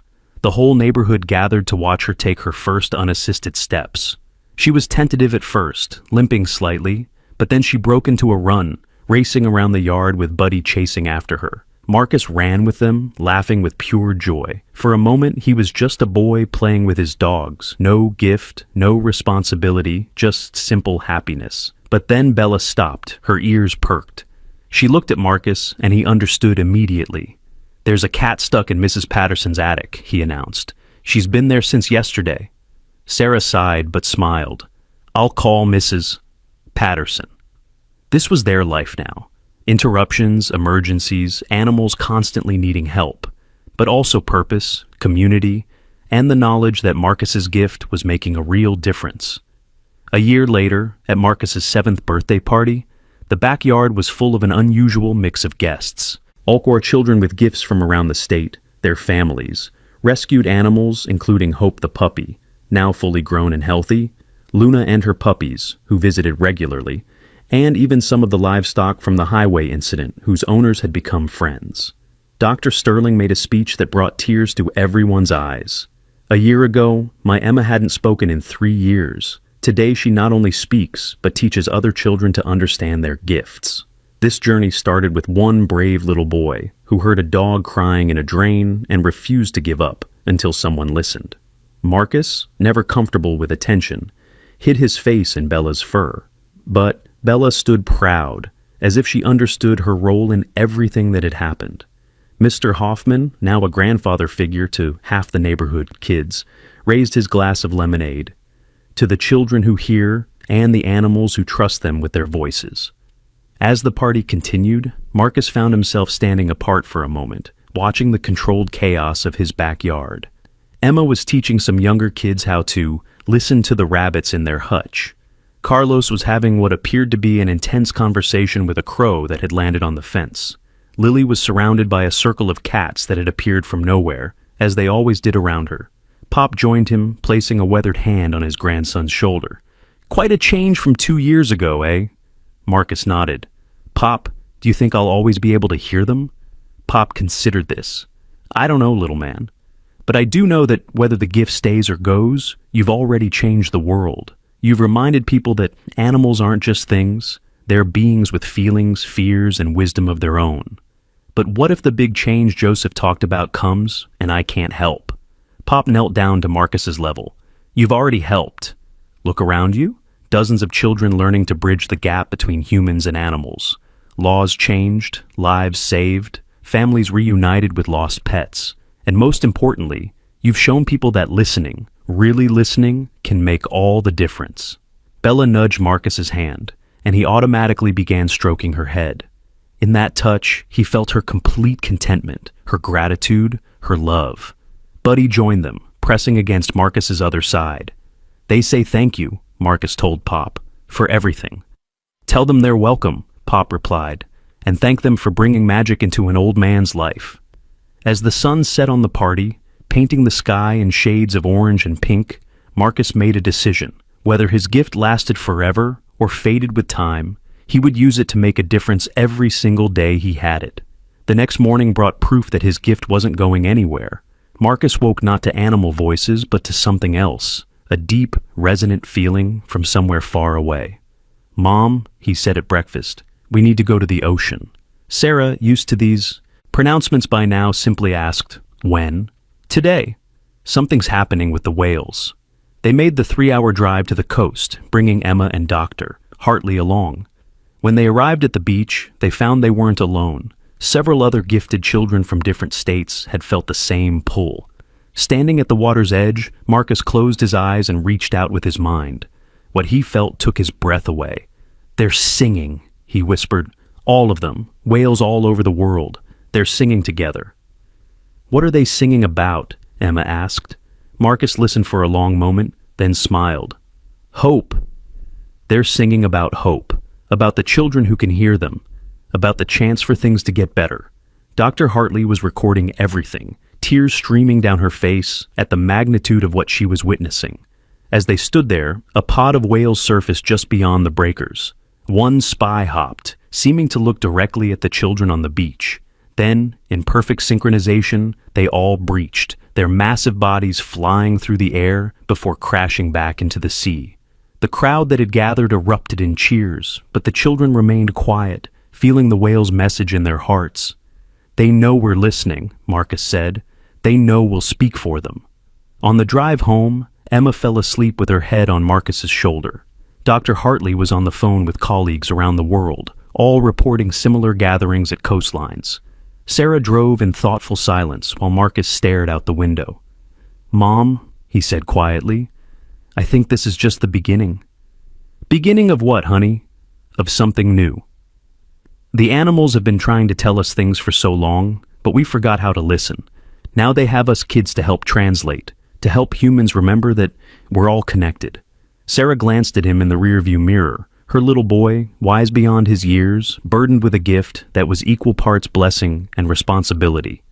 "Are you happy, Marcus?" she asked. "With all of this?" Marcus thought about it. When Bella was in that drain, she was so scared and alone. But she kept hoping someone would hear her. And I did.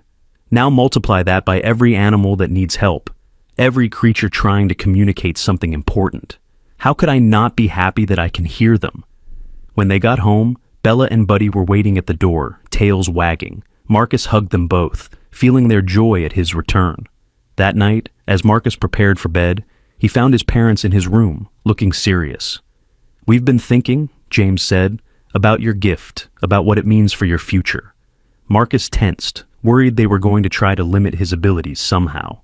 "We want to support you," Sarah continued, "fully. So, we've decided to convert the garage into a proper animal communication center, a place where you and the other gifted kids can work with animals in a safe, controlled environment. Marcus's face lit up. "Really?" "Really," James confirmed. "Dr. Hartley will help us set it up properly. Mr. Hoffman wants to contribute too. Apparently Margaret left some money specifically for animal welfare." Marcus hugged his parents tightly. "Thank you for believing in me, even when it seemed impossible." "Especially when it seemed impossible," Sarah corrected, kissing the top of his head. As his parents left his room, Marcus looked at Bella and Buddy, who had taken their usual positions. Bella by his bed, Buddy by the door. "We did it, guys," he whispered. "We really did it." Bella's tail thumped against the floor in agreement. The next few months saw the creation of the Thompson Animal Communication Center. It wasn't fancy, just the converted garage with comfortable seating, good lighting, and spaces for animals of various sizes. But it became a beacon for families with gifted children and animals in need. Marcus and Emma became the unofficial leaders of the gifted children, teaching younger ones how to manage their abilities. They developed a system of hand signals to communicate what they were sensing from animals, making it easier to work in groups.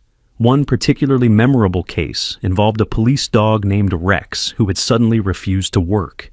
His handler was devastated, thinking Rex had lost his training or was sick. But when Marcus met Rex, he understood immediately. "He's not refusing to work," Marcus explained. "He's trying to tell you something's wrong with your health. He can smell something different about you." The handler, skeptical but desperate, went for a medical checkup. They found early-stage lung cancer, treatable because it was caught so soon.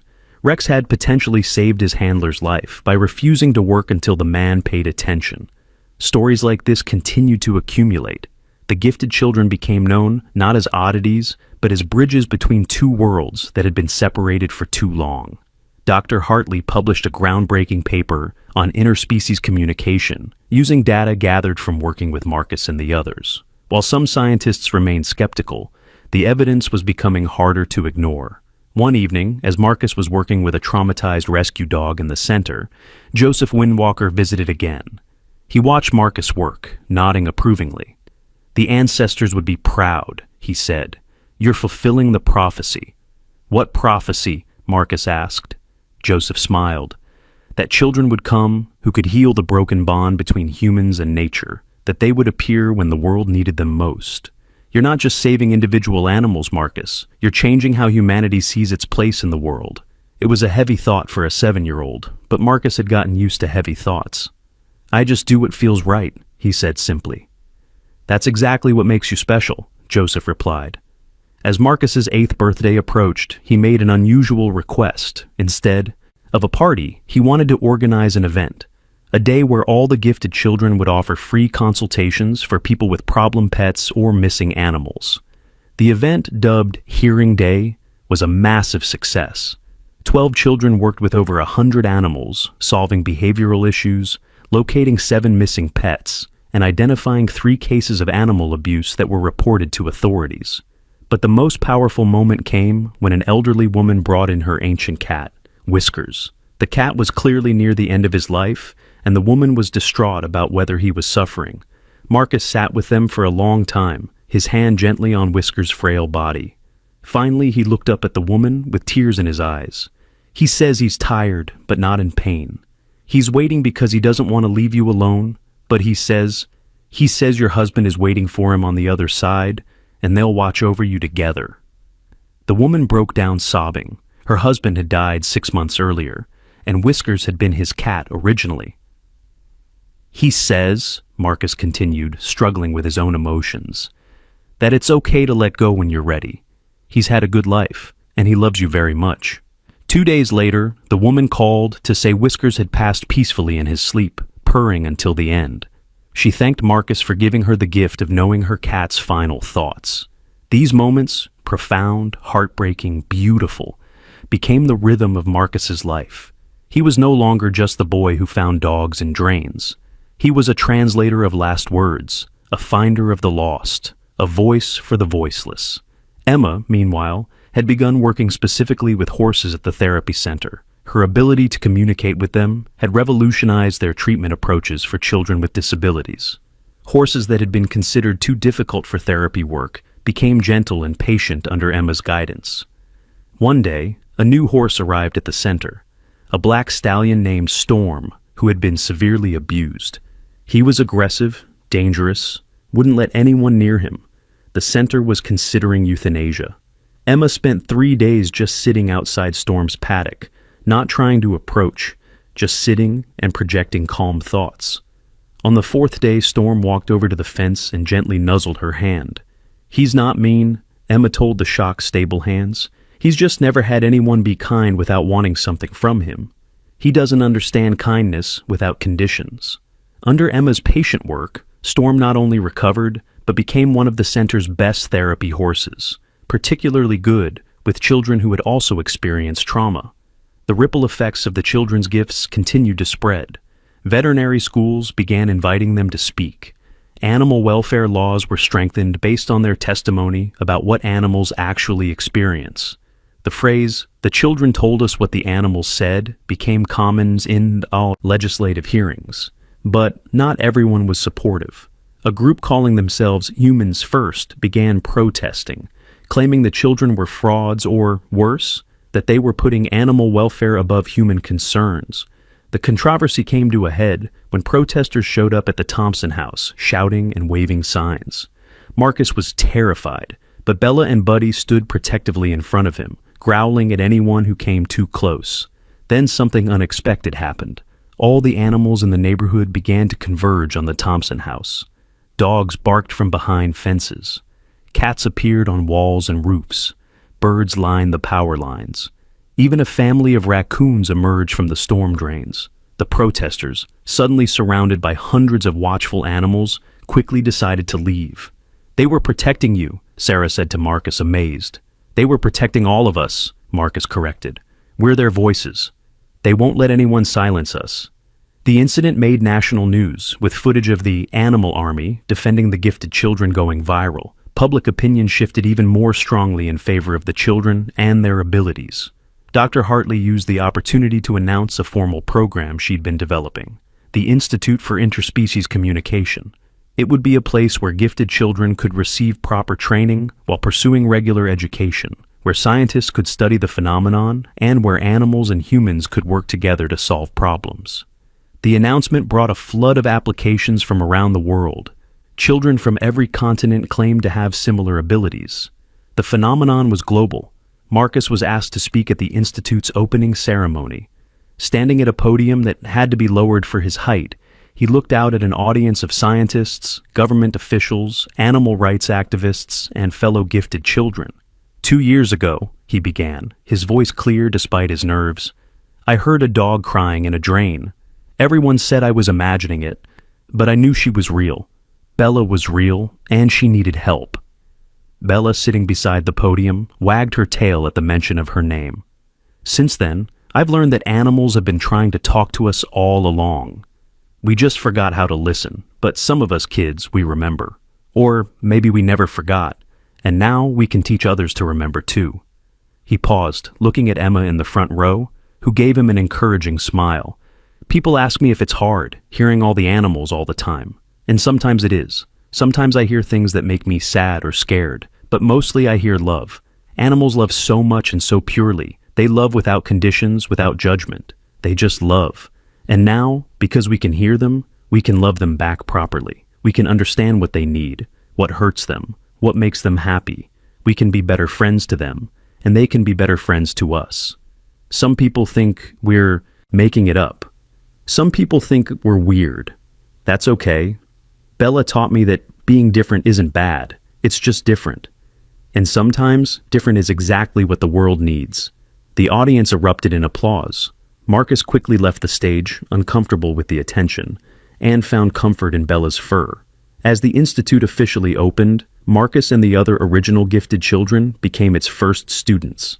They attended regular classes in the morning and spent afternoons working with animals and training new children who were discovering their abilities.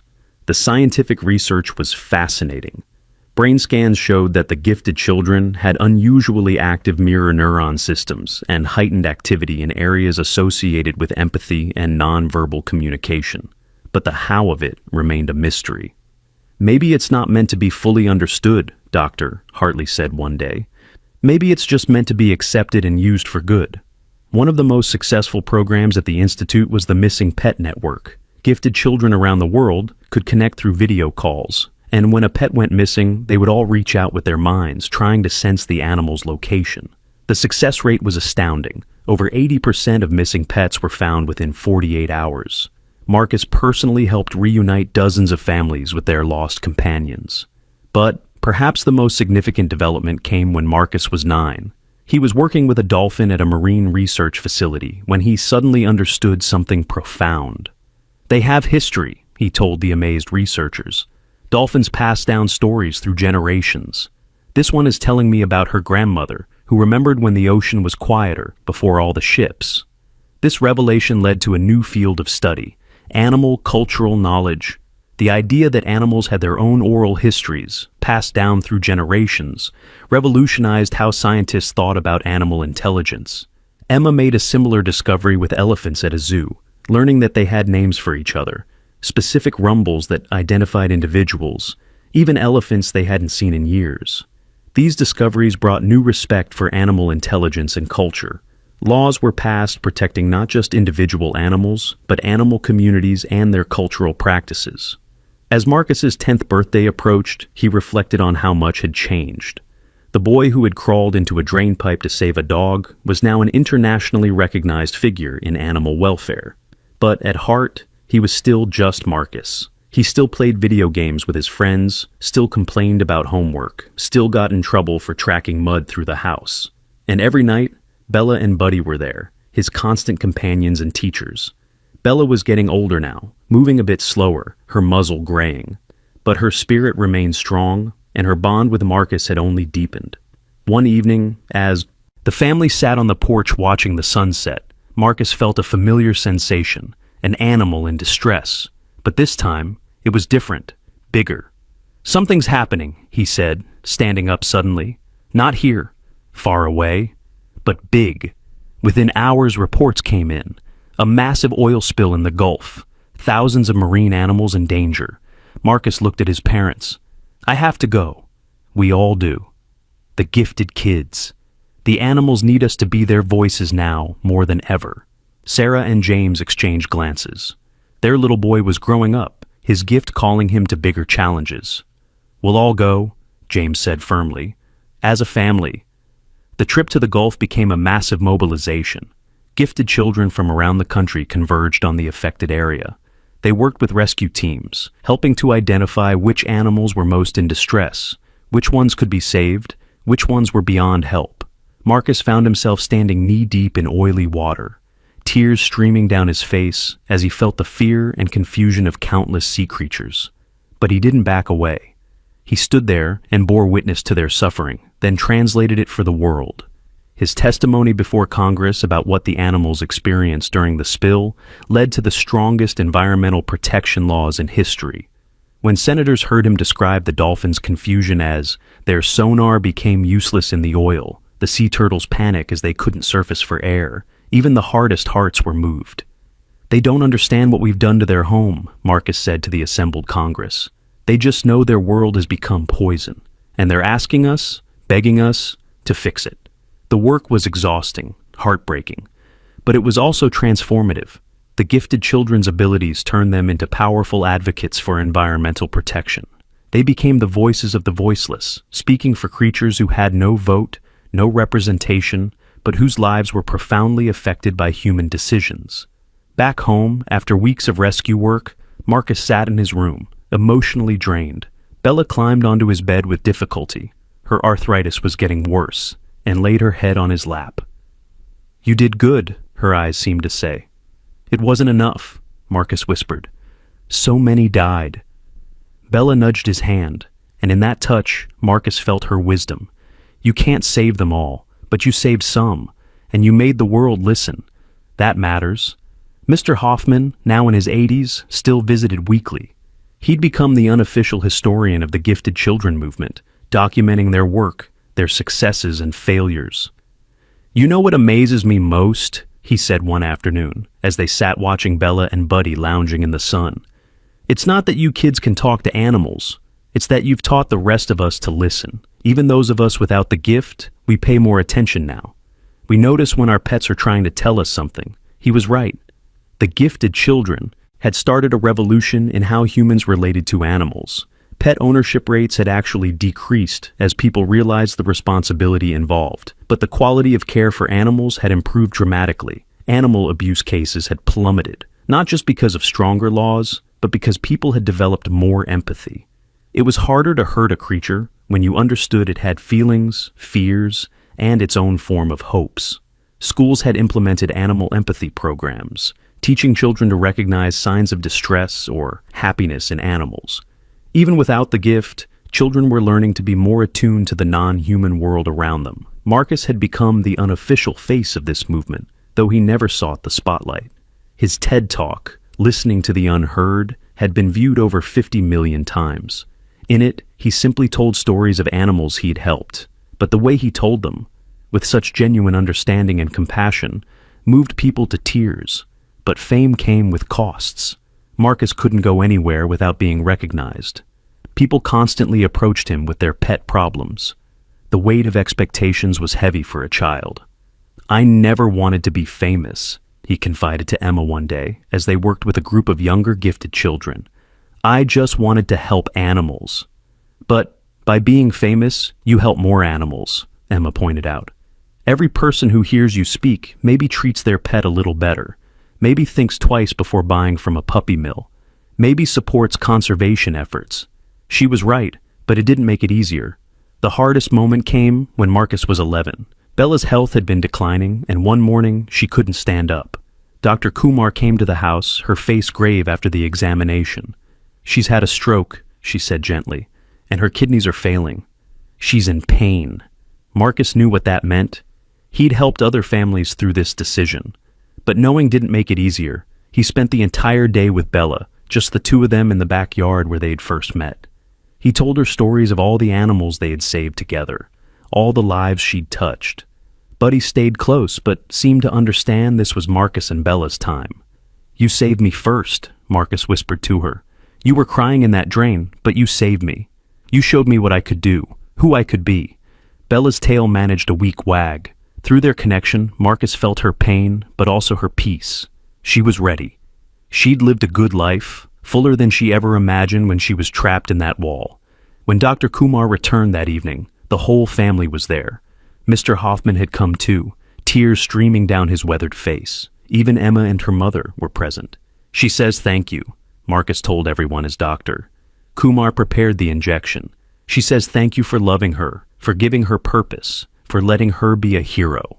As Bella slipped away, peaceful and surrounded by love, Marcus felt something profound through their connection. Not ending, but transformation. Bella's spirit, her essence, seemed to spread out, touching every animal she'd ever helped, every child she'd comforted, every life she'd saved. The grief was overwhelming, but so was the gratitude. Bella had lived, loved, and left the world better than she found it. The news of Bella's passing made headlines. Thousands of condolence cards arrived from around the world. A statue was commissioned for the park, depicting Bella and Marcus as they were the day of the drain rescue. But the most meaningful tribute came from the animals. On the day of Bella's memorial service, hundreds of animals gathered around the Thompson house again. Not in protection this time, but in mourning. Dogs howled, birds sang, even the neighborhood cats sat in silent vigil. "They're saying goodbye," Marcus explained through his tears. "They're honoring her." Life continued, as it always does. Buddy mourned, but gradually adjusted to being the only dog in the house. Marcus threw himself into his work at the Institute, training a new generation of gifted children. The abilities were appearing in more children every year. Dr. Hartley theorized it might be evolution, humanity developing the tools it needed to survive in better harmony with nature. Marcus, now 12, had become a mentor to dozens of younger children. He taught them not just how to use their gift, but how to bear its weight, how to help without burning out, how to maintain boundaries, how to still be kids despite their extraordinary ability. One day, a new student arrived at the Institute, a 4-year-old girl named Zoe, who claimed she could talk to insects.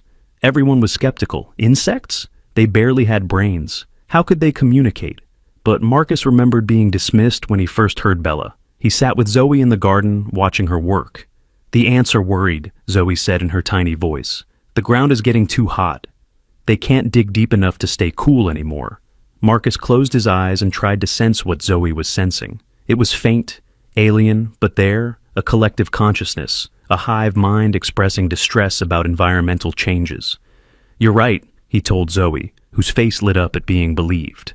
"The ants are telling us about climate change from their perspective." This opened up an entirely new field of study. If insects could communicate about environmental changes, they could serve as early warning systems for ecological problems. Zoe's ability, combined with those of other gifted children, created a network of environmental monitors more sensitive than any technology. They could sense problems before they became disasters, allowing for earlier intervention. Marcus realized this might be what Joseph Windwalker had meant about the children appearing when the world needed them most.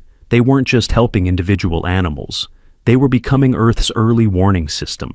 It's translators for the millions of species who had no voice in human decisions. As his 13th birthday approached, Marcus stood before the United Nations, the youngest person ever to address the General Assembly. "We stand at a crossroads," he said, his voice now deeper, but still carrying the same earnest conviction. "We can continue to see ourselves as separate from nature, as masters over it. Or we can remember that we're part of it, connected to every living thing on this planet. The animals have been trying to tell us this for generations. Now, through kids like me, they finally have a voice. The question is, will you listen? They're telling us about the changing climate before our instruments can detect it. They're warning us about pollution, about habitat loss, about the breaking of food chains. They're not just crying for help. They're offering to help us if we'll just listen. I started as a 5-year-old boy who heard a dog crying in a drain.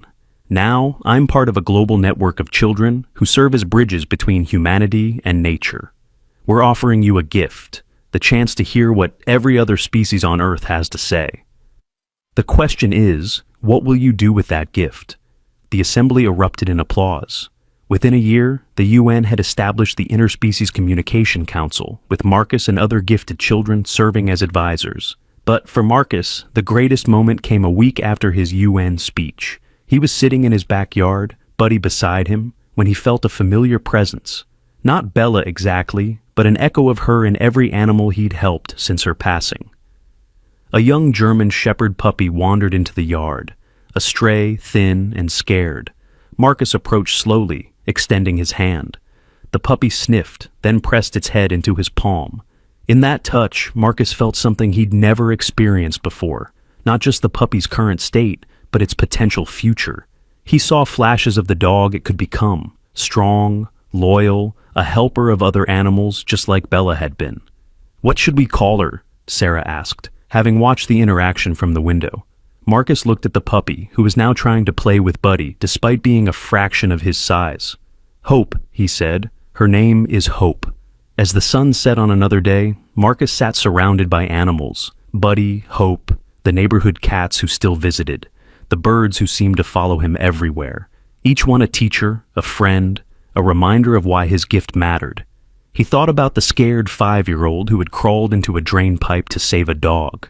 That boy couldn't have imagined where that single act of courage would lead. The lives saved, the laws changed, the hearts opened. But Marcus understood now that it was never just about him. It was about connection, the recognition that every living thing had value, had a voice, had something to teach if only someone would listen. The gift would continue to spread. More children would discover their ability to hear what others couldn't, And maybe someday everyone would remember how to listen to the natural world. Until then, Marcus and the other gifted children would continue their work, translating, teaching, bridging the gap between species. They were the voice for the voiceless, the speakers for those who couldn't speak, the listeners in a world that had forgotten how to hear. As darkness fell, Marcus headed inside, Hope and Buddy following. Tomorrow would bring new challenges, new animals in need, new messages from the natural world. But tonight, he was just a boy with his dogs, carrying forward the legacy of a German shepherd named Bella, who had cried from inside a wall and changed the world. In his room, Marcus looked at the photo on his nightstand. Him and Bella on the day she got her cast removed, both of them grinning at the camera. Below it sat the collar she'd worn, and next to that, the first drawing he'd ever made of her when she was trapped in the drain. "Thank you," he whispered to the photo, "for everything." Outside his window, an owl hooted. Marcus smiled, understanding its message perfectly. The night hunters were out, the world was turning, and all was as it should be. Tomorrow, he would continue his work. But tonight, he would sleep, surrounded by the comfortable presence of animals who knew him, understood him, and loved him for the bridge he'd become between their world and the human one. The boy who heard the dogs in the drain had become the young man who spoke for all creatures. And this was only the beginning. If this incredible story touched your heart, if you believe in the power of connection between humans and animals, please hit that like button and share this with someone who needs to hear it. Subscribe to our channel for more amazing true stories that will restore your faith in humanity and the incredible bonds we share with the animal kingdom. And don't forget to comment below. Have you ever experienced a special connection with an animal? We'd love to hear your story. Remember, sometimes the smallest voices carry the most important messages. We just need to learn how to listen.